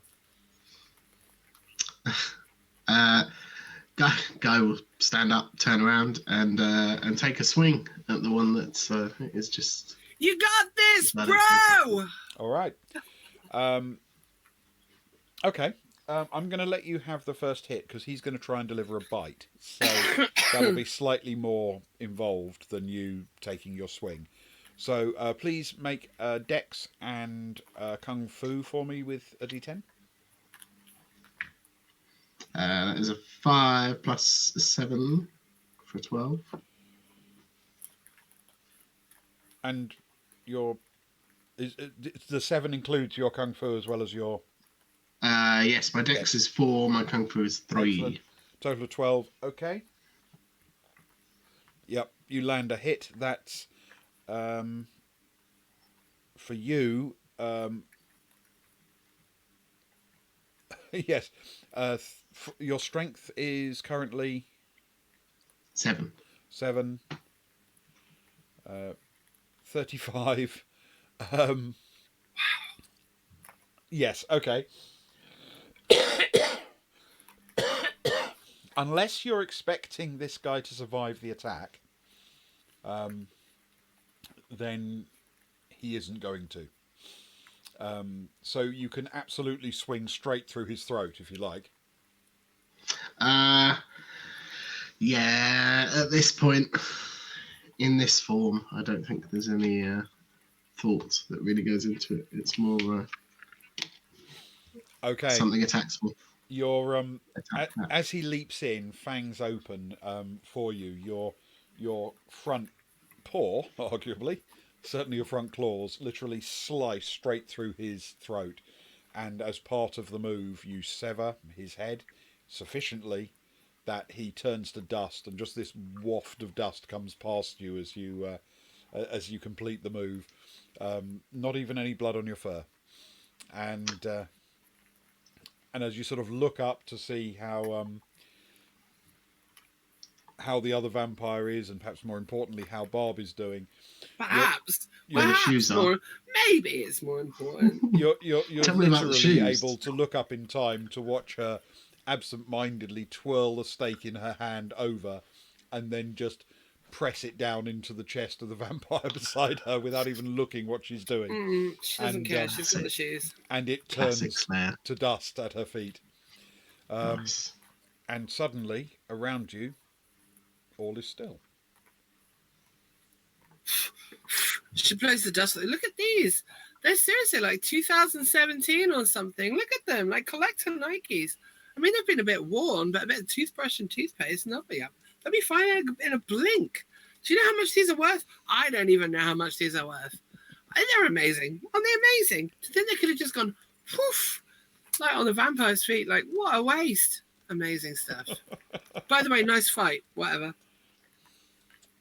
Guy reverts back Mm-hmm. on his little jaunt over to Barb. You can't keep it private. It's so weird to watch. It's really weird. Nice shoes. Thanks. Nice fur. Thanks. What do they call a vegetarian steak anyway? Tofu? Tofu. I don't know. It's my new name. You're not. Shut up. Not my name. My new name for steaks. Mm. Give tofu work. Still want one of them to answer my question eventually. Like, what is the existential situation here? It's a fair question. It is. So, would you like to continue your survey of the park, or press on towards the palace? Or I feel we've completed our survey now. I did see a couple of rough sleeping people over by the Yeah, let's wolf out on the homeless. Come on, let's by go. the subway. No, listen. I just thought maybe they might have seen the bodies. They might know something if they're here the whole time. If they're sleeping here, chances are they had some. If they're here the whole time, they'll be too terrified to talk anyway. Also, they would have just watched us completely murder 4 people. they can't actually see you from where they are.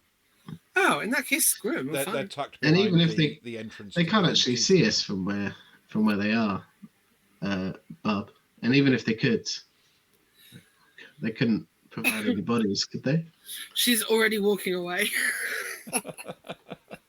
She's got the shoes tucked under her arm. She wants a burger, man. She's gone. Guy just looks around. Good talk. And then follows. Okay. At the far end of the park, you find a gate near where the vamps were lurking when you first saw them. Let's have a look around here. What was here? Okay. You see a couple of cigarette butts on the ground, and evidence that this has been a fairly regular stamping ground for them. There's a lot of footprints, and not all of them are fresh. But other than that, nothing much seems to pop up. Well, how far away is the burger place?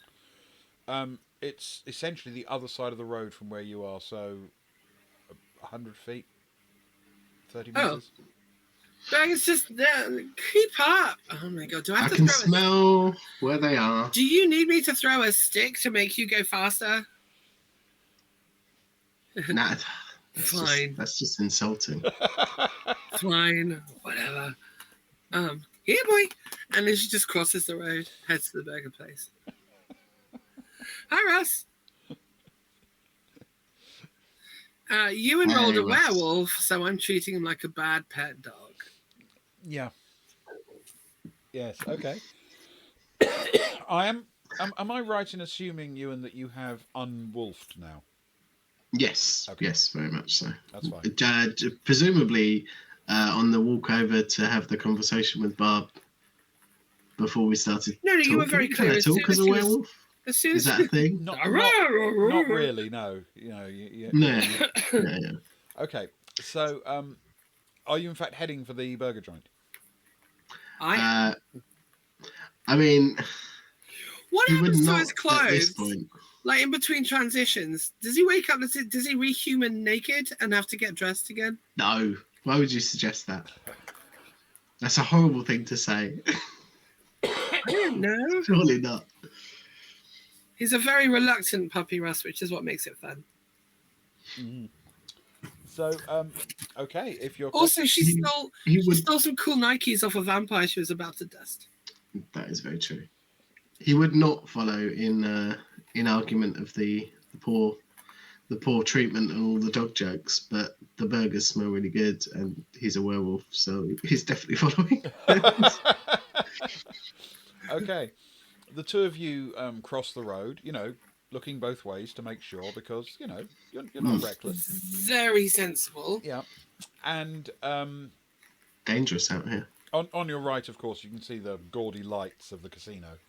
And in front of you, there is indeed a burger joint with big windows that overlook the street, the park, and the casino.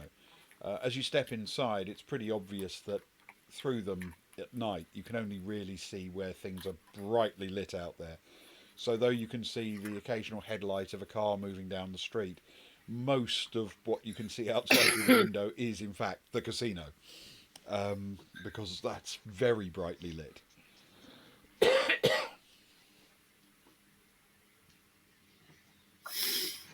She goes to the counter, and she presents like whatever. I guess it's like some version of future Google Pay that we're using. And she's like, one plant-based veggie Mackie Whoppy Big Mackie Whoppy Mackie burger. Chips. I would like a soy milk milkshake, but not with the whippy bit, just the soy milk, no extra splash. And I'd like the mayonnaise, but not the egg mayonnaise, the fake mayonnaise. And he would like the meatiest thing without any salad, barely cooked. 4 burgers, extra bloody.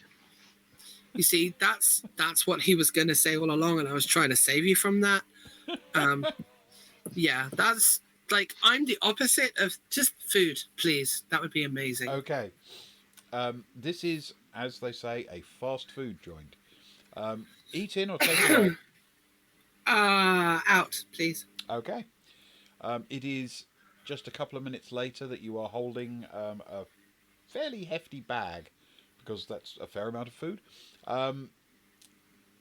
Is it like Cowboy Dan, and like the horns are sticking out of it? No. This is an actual burger place. So no cow pie.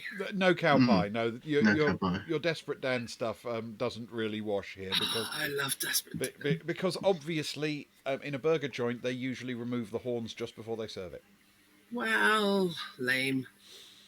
Fine. It make for like some good handles though for a burger.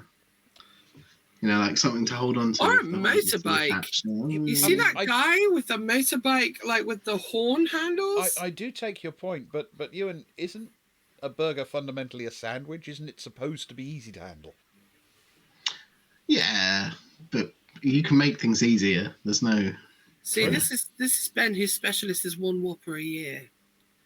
I do enjoy my Whopper. That's true. I know you do, my darling. Okay, so she carries the bags, and she sits down on the curb, like that looks over at the. She just plonks down like any street rat would do, to just sit and eat a meal and watch the world go by for a bit. And she holds the bag out so that Guy can collect it as he joins her. Okay. All right. Where you are, in fact, there is a little sort of set of ornamental steps that lead up onto the corner of St James's Park, which you can sit on. Or you could even go and sit at the rather enormous statue and fountain in the centre of the circle in front of Buckingham Palace. But Victoria looks all gross now. They've put roller skates on her and like this weird bikini situation. And she's all like gold and gilt. And I don't know. She makes me feel bad about myself. I don't want to sit near that. I'm happy on the curb. Plus, you don't want wet dog smell when you're eating. Ew. I mean, now you said it. Jeez. Go the other side, because that's like downwind. Okay. That's fine, as long as we don't go near the fountain. We'll be all right. Okay, fine. All right. Then you find a spot sitting on the steps from which you can actually see the casino itself. Yeah. And you sit there for a quiet moment, munching on your soy burger and eating your third raw beef burger. Because do you just peel the bread off and drop it on the curb, Ewan? And you're like, bread. No, some of the bread has absorbed, the juices and the flavour of the meat. Okay. You don't get that with soya. There's no, there's no runoff into the handle of the meat sandwich, as somebody wise once said to me. It's certainly true. It's not the same experience. So as you sit In there character eating your chat. food and enjoying a little bit of quiet time, except for the sound of some munching, the you can see the casino in front of you. And as you sit there, we will take a short break. Ah, lovely. Thank you so Thank you very much. much. So thank you everyone Good for slaying. joining us so far. We will be back in just a few minutes for Yes. a short conclusion to this first episode. Lovely. Thanks, guys. See you in a minute. Very nice. See you in a bit.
And we're back.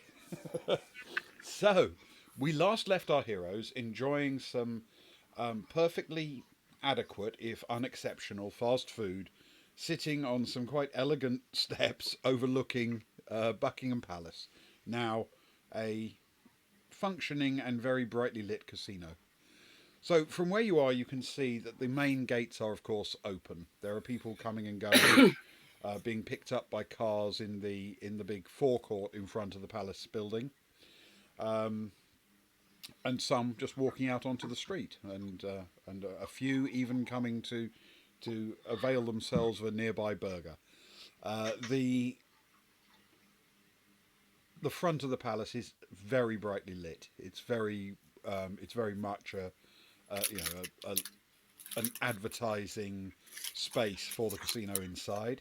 But there are also entrances you can see down the sides, and there are people going in and out through those, most of whom appear to be staff who work at the casino. You've had plenty of time to watch them come and go, and the area is very brightly lit, so there's no difficulty spotting that people are coming in and out in the from both the front entrance and these side doors. Have we seen any staff coming or going that don't necessarily look?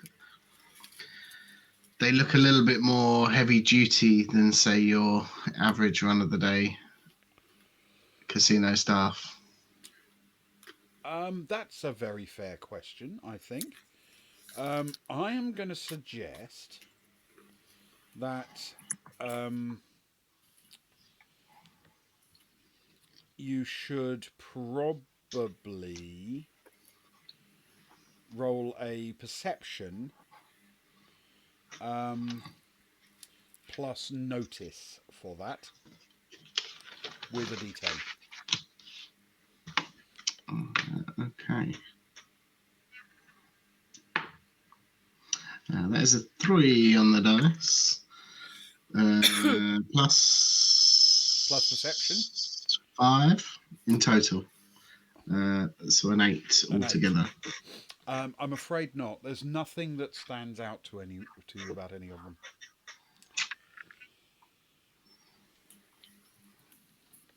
What are you thinking? What? How's the shake? I said. It's fine. I mean, it's not my coffee order, which I wish I had more, but what do you think about the shoes? She's put the shoes on by now. Okay. They're obviously too big for her, but she spent quite a lot of time pumping them up and tying up the laces just the way she likes them. And she seems really happy. She bangs them together and she's like, what do you think?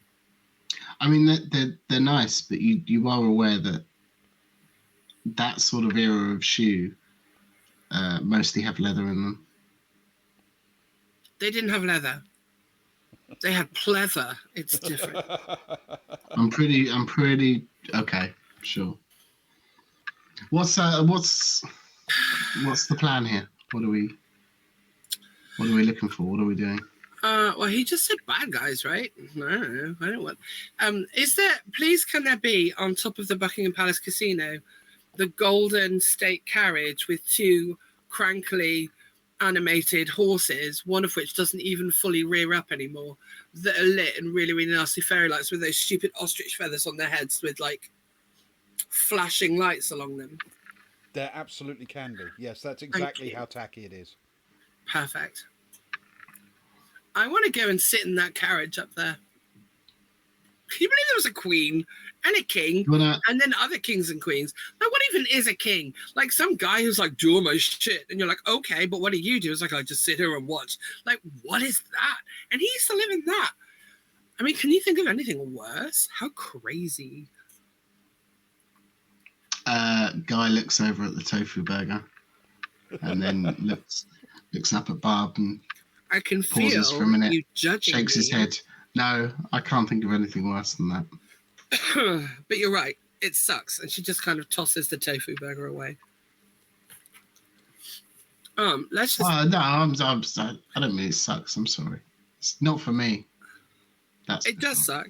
I was just trying to make you feel bad. That's all. It worked. Nice. Let's let's just go in and say, have you got any cash? Do they do cash in here? It's a casino. They'll take whatever you bring. They're happy to take any negotiable tender. Will they take my shoes? And they take a tofu burger, do you think? I doubt it. No. Really, money is where they see their future. I mean, you were quite vague, but sure, money, fine. Let's go and see who we can find in there. The Palace of Dreams. Okay. Are you The going Palace of straight in Tacky Dreams. through the front door? Is there a front door? I thought there was a big arch that goes into a courtyard that, There is, we click and clop that along is and then the front entrance. Nice. Can we go to the balcony and like do that waving shit? Can we do that? Now we can see. Let's go. I don't know what I've never been here. Not Here, look. She brings up a picture of like, I don't know, some jubilee, and there's like a whole bunch of old, very white people standing on a balcony looking up at the sky and waving. And I'm like, this is what they used to do. And then look at all these people, hundreds of thousands of people all like watching and waving back, and they didn't give a shit about any of them. They were looking up at the sky. Look at that. They look happy. We should do that. Yeah, let's go do that. Let's go take pictures of us doing that. Okay. You're walking straight up to the front entrance? Yeah, why not? Okay. You walk through the gates. There are people around milling about on their way in and out. Some people taking pictures of the frontage and doing what people do when they're out for a night of entertainment. There are also a couple of people wearing suits of very identical and cheap cut. Clearly staff who are keeping an eye on the front of the building and are watchful to anyone coming and going. But they don't seem to be paying unusual attention to you two as you stride your way through the arch in the front of the building. Just before the front door, she stops and she pulls on Guy and she's like, hey, wait. Which shoes do you think will be better in here? Like my old shoes, the boring shoes, or my cool new shoes? Like, I don't want to... which ones are more casino-y? Definitely the cool new shoes. Okay. Are you sure? You just been... Yeah. No. That's what I thought, yeah. It's on trend. I don't think you know what that means, but sure. Let's go. They'll have lockers where I can be... Hey, excuse me. And she's looking at, like, one of the big security guys with, like, the sunglasses and the curly wire behind his ear. He's talking to his wrist. Is there somewhere I can leave my spare shoes? I always spare shoes because, just in case anything bad happens to these cool shoes, then I have some spare shoes. But I don't know where to leave them because I don't want to lose them. But I also don't want to take them in there. He nods and he says, cloakroom on the left. Cloakroom on the left. Thank you, Cloakroom on the left. Have a lovely evening.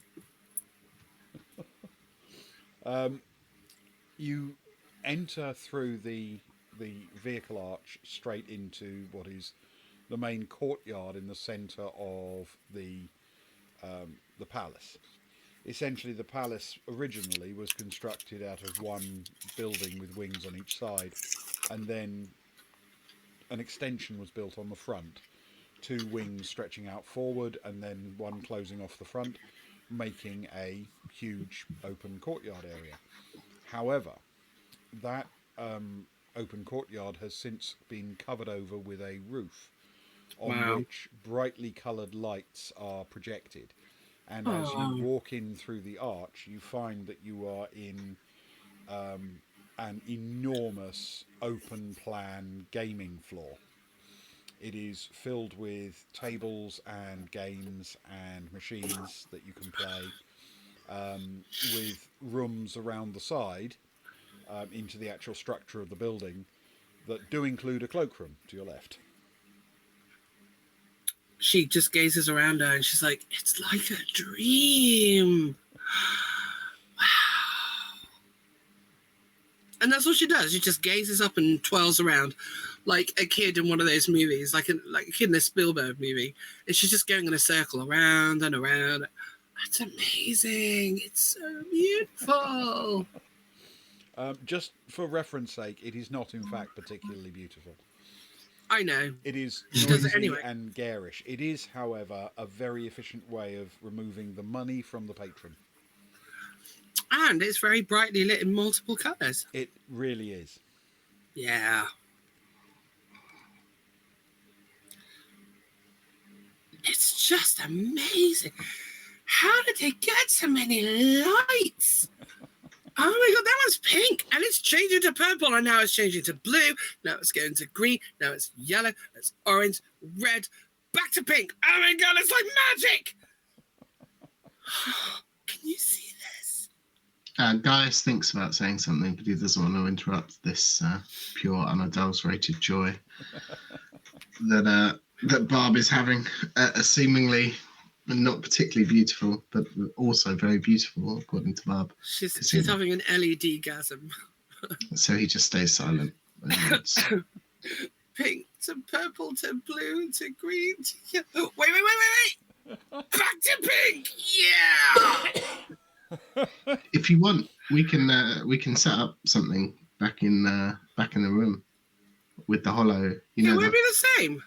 The hollow table. Yeah. Not exactly the same, but we can get colours that change. No, over there, there's like a big ball with loads of mirrors on it that's just going round and round and round. Why do they even have that? It's amazing, though. Look at it.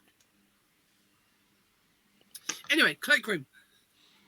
She just goes to... Okay. Hi, I have that shoes, not a cloak. Why is it called a cloakroom?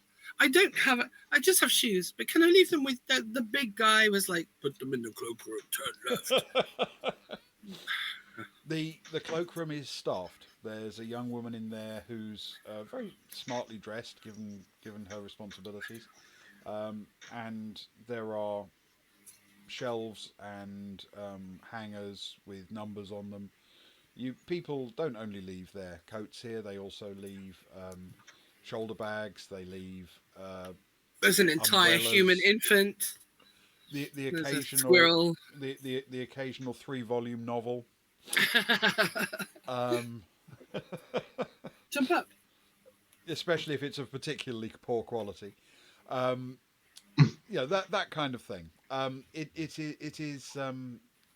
is where people can get rid of the things that they're expecting to then collect later, as opposed to their money, which they're expecting to leave here. Cloaks and top hats, definitely vampires. Most definitely, Kelly. Here, can you put these where I can find them again later? Also, that suit looks really good on you. I know it's like work clothes, whatever, but it looks really good. Of course, ma'am. And she takes the shoes and she mammed me. Puts them on a shelf and hands you a little numbered token. Thanks. She stuffs the token inside her sleeve. Gaius hands over his one remaining burger. That's your tip, I think. You don't have to take that. No. I'd like to save that for later and pick it up. 69 and a wink. Yeah, I'm sorry about him. He's only just housebroken. We're working on like the rest of the training. Sorry. She takes the paper bag with the burger in it and puts it onto one of the shelves and hands you a token. It's like, no trouble at all, sir. Thank you. You don't have to call him sir. He doesn't deserve it. Don't let me forget that, Bob. Sure, I definitely won't. Tasty burger. Which way is that? How do we get to the balcony? You know what? And she shows her the picture on her device. It's like where this happened. And it's like the Jubilee where they're all waving. We just want to do that, like the waving shit. Can we do that? The VIP area. Oh. For our more well-heeled clients, man.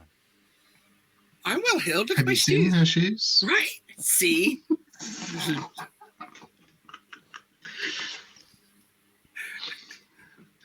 Guy looks over at Barb as they both say the same thing and just nods.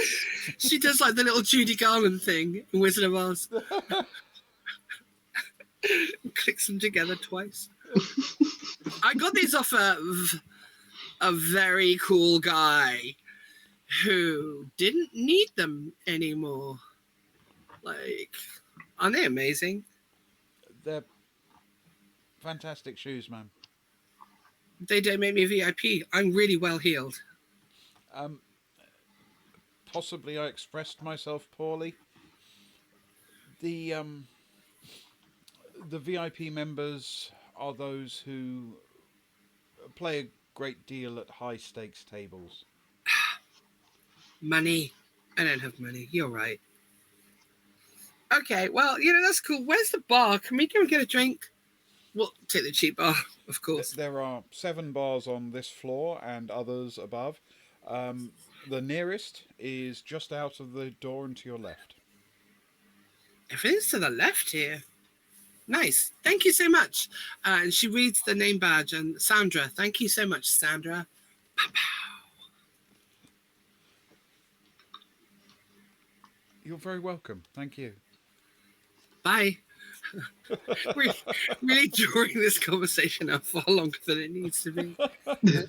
You step back out into the brightly lit courtyard. All around it, around the 3 sides that aren't the old building, I should say, the various doorways that lead off the old courtyard into those 3 wings, each have signs over them indicating various functions, and most of them indicate refreshments. In fact, as Sandra correctly pointed out to you, the nearest bar is just 1 door further along to your left. Does it also do coffee, though, is the question? I'm pretty confident everywhere here will do you a coffee, yes. Nice.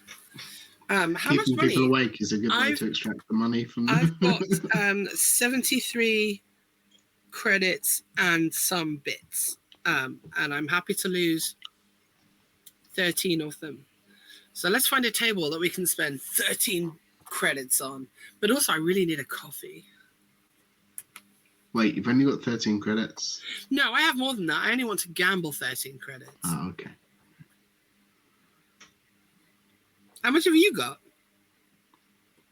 It's like 60 million. What? And he just walks off. It's funny. I just got like this vision of, I don't know, the words, they're really unfamiliar. It's like Daddy Agnar, right? I don't know what that means. It's crazy. Who could possibly know? Don't what cross that the could mean? streams. Don't cross the streams.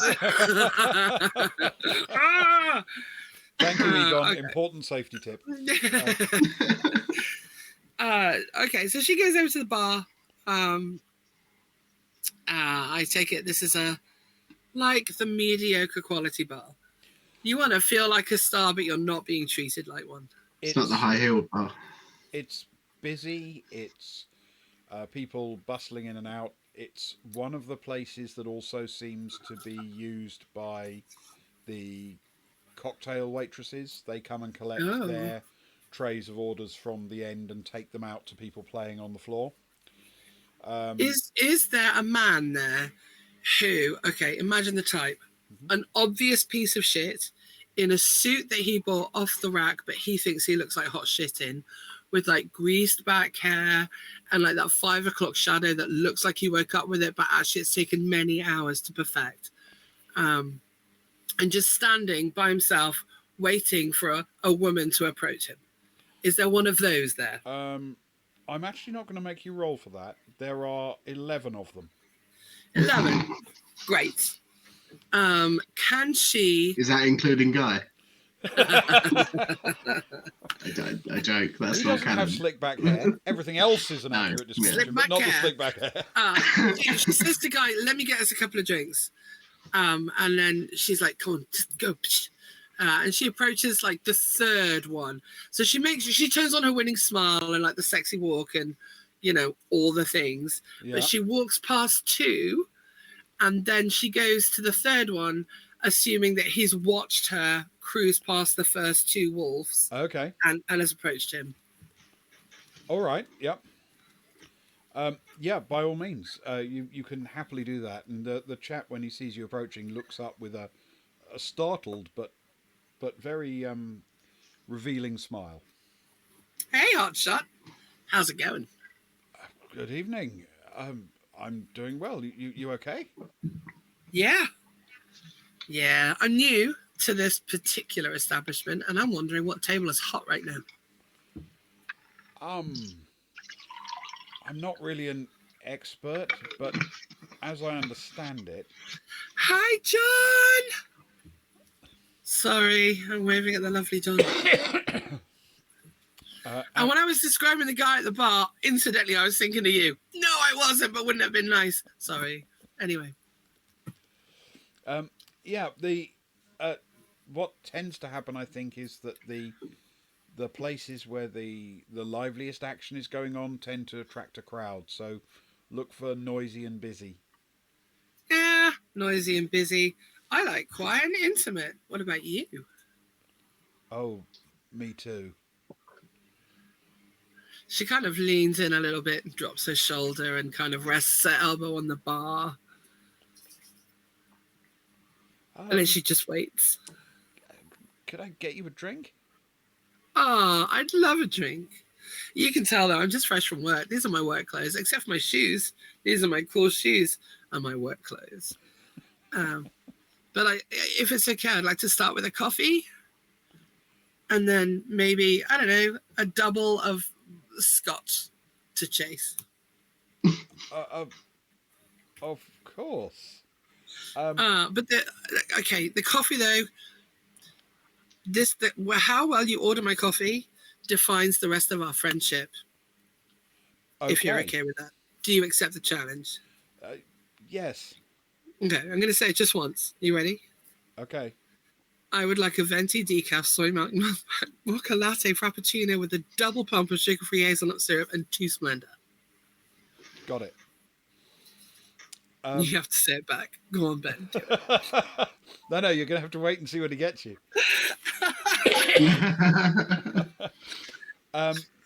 Can you please roll your willpower, a d10, and your attractiveness? Willpower and D10 and attractiveness. Yep. For what is my attractiveness? I think just wrote down that I have it. I think didn't it's write down what it 2, was. if I remember. 2. Okay, so 1d10. Can I not have influence as well? No, not for this one. Okay. Attractiveness is 2, and willpower is 4, so 6. 15. Oh, that's a good roll Okay. All right. when it counts. He raises his hand to the person at the bar, and when the guy comes over, he leans in and places an order. Leans back and looks at you while waiting, and She winks, puts her hand on his arm. And a moment later, the barman places 3 drinks on the bar. One of them is the next round of what he's drinking, which looks like a clear spirit with a fizzy. Oh, and I was hoping for like an appletini and a martini. It could glass. easily be gin and tonic or something of that nature. Doesn't have to be, but it's something like that. Next to it, there is a large whiskey. And next to that is a large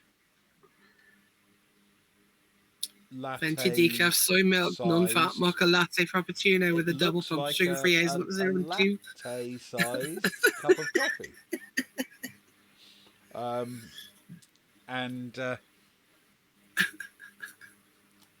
She sniffs it. Is there milk in this? It is cold, and by the smell, it's got soy milk. All right. Not bad. Hazelnut? Did you get the hazelnut?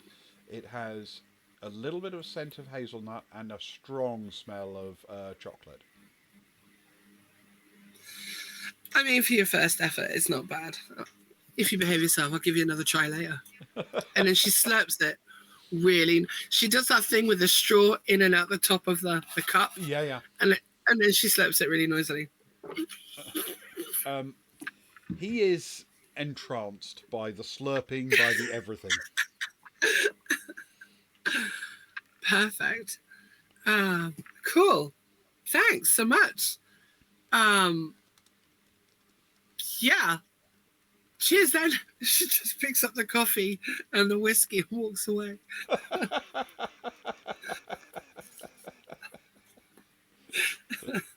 But she at least has the grace to wait until she's out of immediate line of sight before giving the whiskey to Guy. Okay. Like she's not that blunt. She's manipulative, but not actively cruel, is what you're saying. Yeah. Yeah. I'm with you. Okay. Guy looks at the coffee and just says, "How'd this one do?"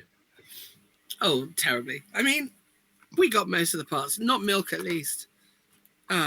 He did put whip on the top though. Check this shit out. It's fine. Oh, I mean, I don't know what whiskey he got you, but I'm guessing it's not the bad one because he wouldn't stop staring into my eyes. thanks. Sure. And, That raise table it up. over there. Yes. Let's go. Okay. Callie, this is not how to flirt. do not do this. Men do not like it. This is definitely not how to get a second drink. No. Well, I don't know what you're talking about, Ben. She got 2 drinks. That's true. Also true. So are you heading out onto the casino floor and looking for a busy table? Not a busy table, but one where people are looking. You know how you can tell a new and super excited gambler who's on their first good streak and everybody's cheering and the waitresses are constantly bringing drinks and keeping them in the spend? Not looking for that. Okay. We're looking for somebody who's much more laid back, like very big, expansive body language. Looks like they've been at the table for a while. The waitresses are kind of pally, but not overly friendly with them. Yeah, we're looking like somebody who knows what they're doing and comes here often. All right. Thanks, Kelly. Yes. Not very far from the bar. There is. I mean, far enough from the bar that the guy can't see us anymore. There is a table. It's a few in from the edge, and it does seem to meet your description. There's a craps table there, and there is a cocktail waitress sort of hovering around and seeing if anyone needs anything. But looking at the people who are there, they definitely have their eyes on the dice, not on anything else. They look to be regulars, or at least experienced at this kind of establishment, and they are playing fairly quickly and fairly intensely. What game are they playing? Sorry? What game are they playing? Craps. Craps. Oh God, I have no idea how that works. Snake Eyes coming out, new shooter. Oh no, that's Pharaoh. Craps, yeah. Oh, is that Craps? Okay. Yeah. And what's the opening bet looking like? How much are they putting in? With craps, you can generally place your own bet, whatever you like, but remember others will side bet it. So, so you can take the dice yourself, or you can place a bet on the current shooter. Is the current shooter good looking, and does he know it? The current shooter is okay looking. He doesn't seem to necessarily focus on his appearance as much as some of the people in the room, but he's reasonably smartly dressed and he's all right looking. Is there a woman or a man gazing lovingly at him? No, this table doesn't seem to have attracted large numbers of hangers on. No couples. Okay. No, this seems to be where serious gamblers go. Okay. Can she just wait opposite, like on the other side of the table to him, and just drum her fingers on the felt while he makes his roll? Yes. Yeah. He makes a roll.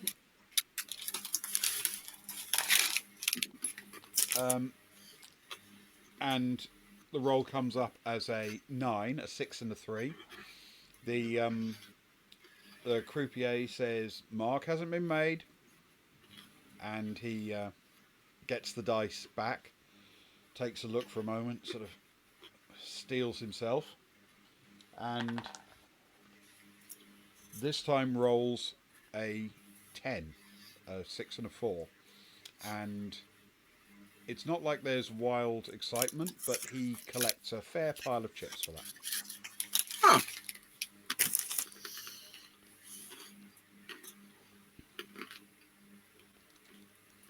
She smiles cheerfully at him and says, I'd like to say well done, but honestly, I have no idea how this game works. Ah, okay. It's incredibly simple. You roll 2 dice, and then you win or you lose. Okay. How much does it cost to roll the dice? Well, you can bet theoretically anything, but at this table, it starts at 10. Oh, well, I got 10. Let's go. Okay. The croupier looks across and says, new shooter, and pushes 2 dice to you. Can she do the double finger gun and blow the imaginary smoke off each finger? Of course she can. Perfect. I'd be disappointed in her if she didn't. I know. And then can she offer the dice to him to blow on and say, I understand this is lucky. By all means. Yes. And he will blow on them. And she will throw them. Okay, can you roll 2d6 for me, please? D6. +1 for the lucky blow. 6 and 5. A 6 and a 5? Yeah. Oh my god!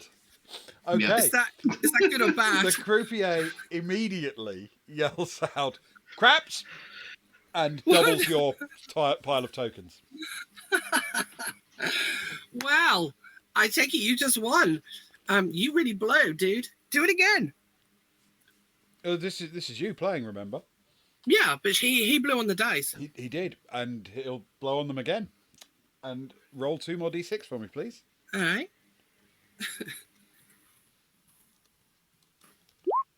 5 and a 3. Okay. Mark is 8, croupier says. Roll again. Oh. How's about you give him a really hard blow this time? He does so. I didn't know that gambling could be filthy. 2 and a 4. Mark not hit. Roll again. A couple of people have taken a one-shot side bet and they're out of luck. But you're Is still this good? Am I doing well? in. I don't know. Mark of 8 is definitely makeable.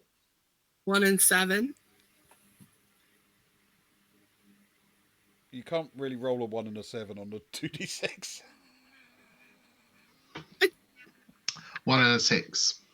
Oh, sorry, 1 and a 6. Yeah, sorry. The total is 7. Okay.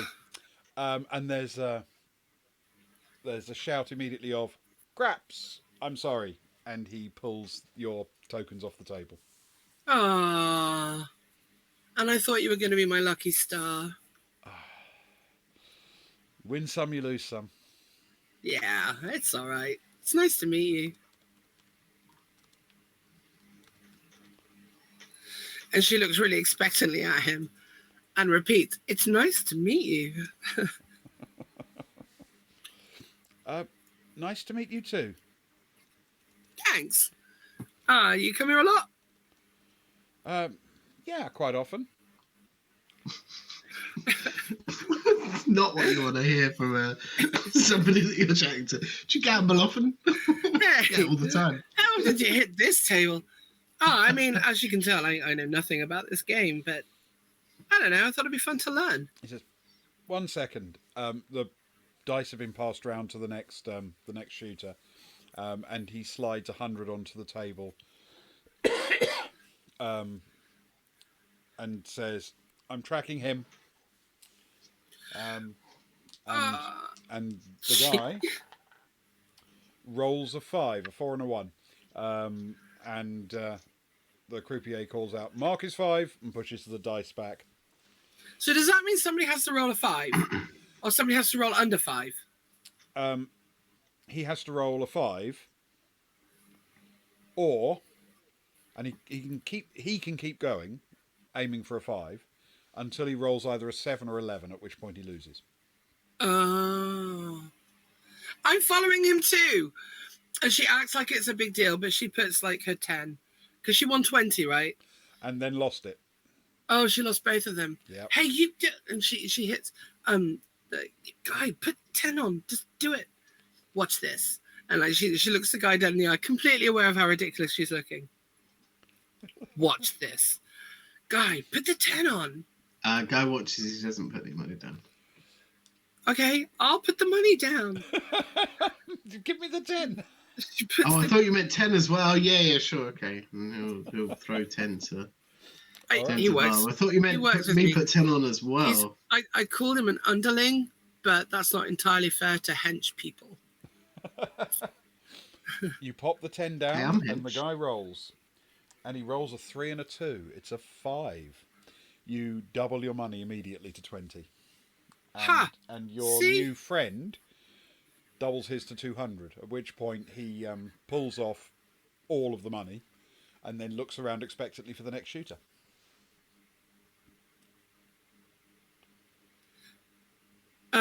So do you know anything about this casino? Because she shows him the picture on her device about like the royal family on the balcony waving in the airplanes, and she does a whole spiely bit like, I just want to go up there, but they're like, VIPs only, and I'm like, well, fine. And then this one was like well-heeled shoes. I'm like, I got really cool shoes, but that's not what she meant.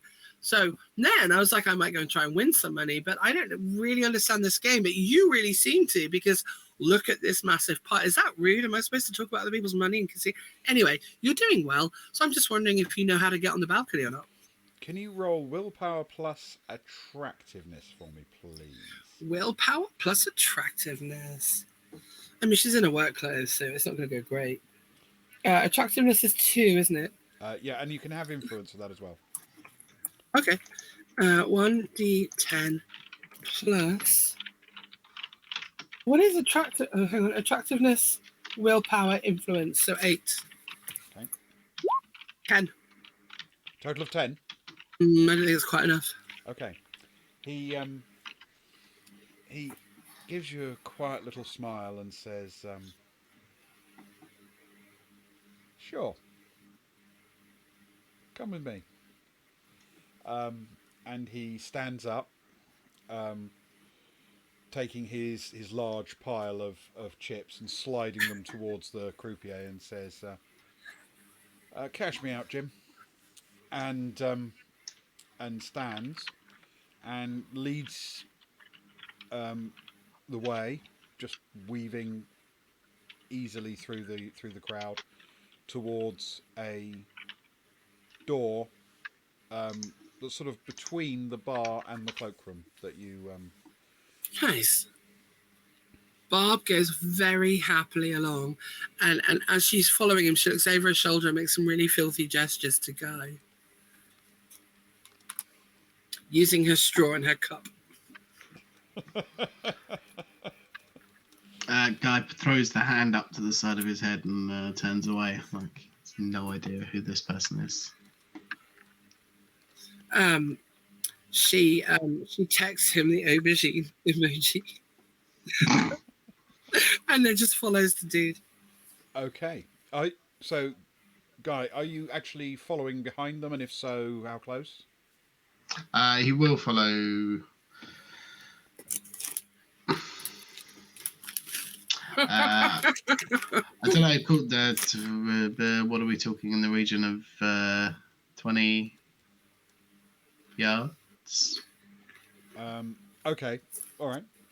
So, not obviously close to them, but you could probably tell, I guess, if you're watching the two parties. So effectively, if the chap opens the door and he and Barb step through, you won't be close enough to follow through, if that makes sense. Yes, indeed. Yeah, that's fine. Okay, The decision has been made. that's fair enough. The chap, as he's walking towards the door, says, "I'm Paul, by the way." Oh, hi, Paul. I'm, do you want me to lie to you, or do you want me to tell you my real name? I value honesty.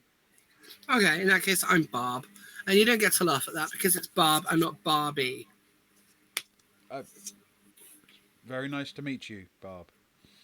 And he reaches out to the door and pushes it open. And behind there is a short little hallway, and at the end a lift and a flight of stairs. And do you have any sense of this guy? Is he giving off like big bad rampy guys vibes? He's Or not. He appears to be regular, everyday human. entirely not sleazy human? Cool. Seems not especially sleazy, certainly. Nice. All right. Not yet. Not so far. She goes quite happily with him. Like she's set up like a kind of tacit boundary, so she's not hanging on him or gazing at him, but she's following quite relaxed and happy. Okay. So you step through into this. It's just a little stairwell, basically. Mm-hmm. And he indicates that the stairs are the way to go. And from where you are, Guy, you can see them step inside, and then the door swings slowly shut, and you lose sight of them. And that is where we'll call That's it where tonight. we end it. Why would you? It's a good place to end it. I like it. Wow. I mean, part of me does. Nice. Very good. I was worried for a minute that the Slayer was going to fail to break into Buckingham Palace, where what was it? Was it an unemployed man in the 40s? He just waltzed in, and the Slayer couldn't quite match the accomplishment. But here we are. It's been done. Solid Up to the work. balcony. She wants the selfie, emulating the Queen on the balcony. Nice. Yeah. And then the carriage full of horses. On the top. Oh yeah, she's got to climb up onto the roof and get in there. Yeah. Yeah, but also we appear to have accidentally found some guy with enormous access. So that's fine. He can just casually go VIP lounge. Ta-da, let's do it. He likes to lose a lot of money in casinos, apparently. No, he won. He won both roles. Well, yes, he did, but presumably, I assume that the VIP area is for people who like to lose a lot of money most of the time. Oh yeah, maybe. Who knows? Or he's got some luck charm vampire and he corgis. cheats. I don't know. He seems like a cool guy. Said every girl ever just before she got into enormous amounts of trouble. He seemed really nice. You do have that problem, don't you? That the really, really bad evil people tend to be able to do really bad evil things because they don't come across as really bad evil people. Yeah. That is true. It's the reason they get away with it for so long. It's how they hunt. It is how they hunt. Yeah. But I've got these really cool shoes that I can distract him with, so all thank as well. you very much, guys, for this evening. I had an enormous amount of fun. Thank you. And Much fun. And thank you everybody who came along and joined in chat or lurked or caught up on VOD. And I don't actually know when episode 2 will be, but obviously we will let people know as we know. Thank you so much for coming along and joining us. Thank you, Socks, for being such a wonderful guest. Thank you. Oh, such a pleasure. The embodiment of the Slayer. And stop. And we shall bid you a fond good night. Oh, and I probably won't see you all again beforehand, so Merry Christmas and Happy New Year. Yes, Merry Christmas to anyone we don't catch up with before then. Exactly. Very Merry Christmas and good night. Good night.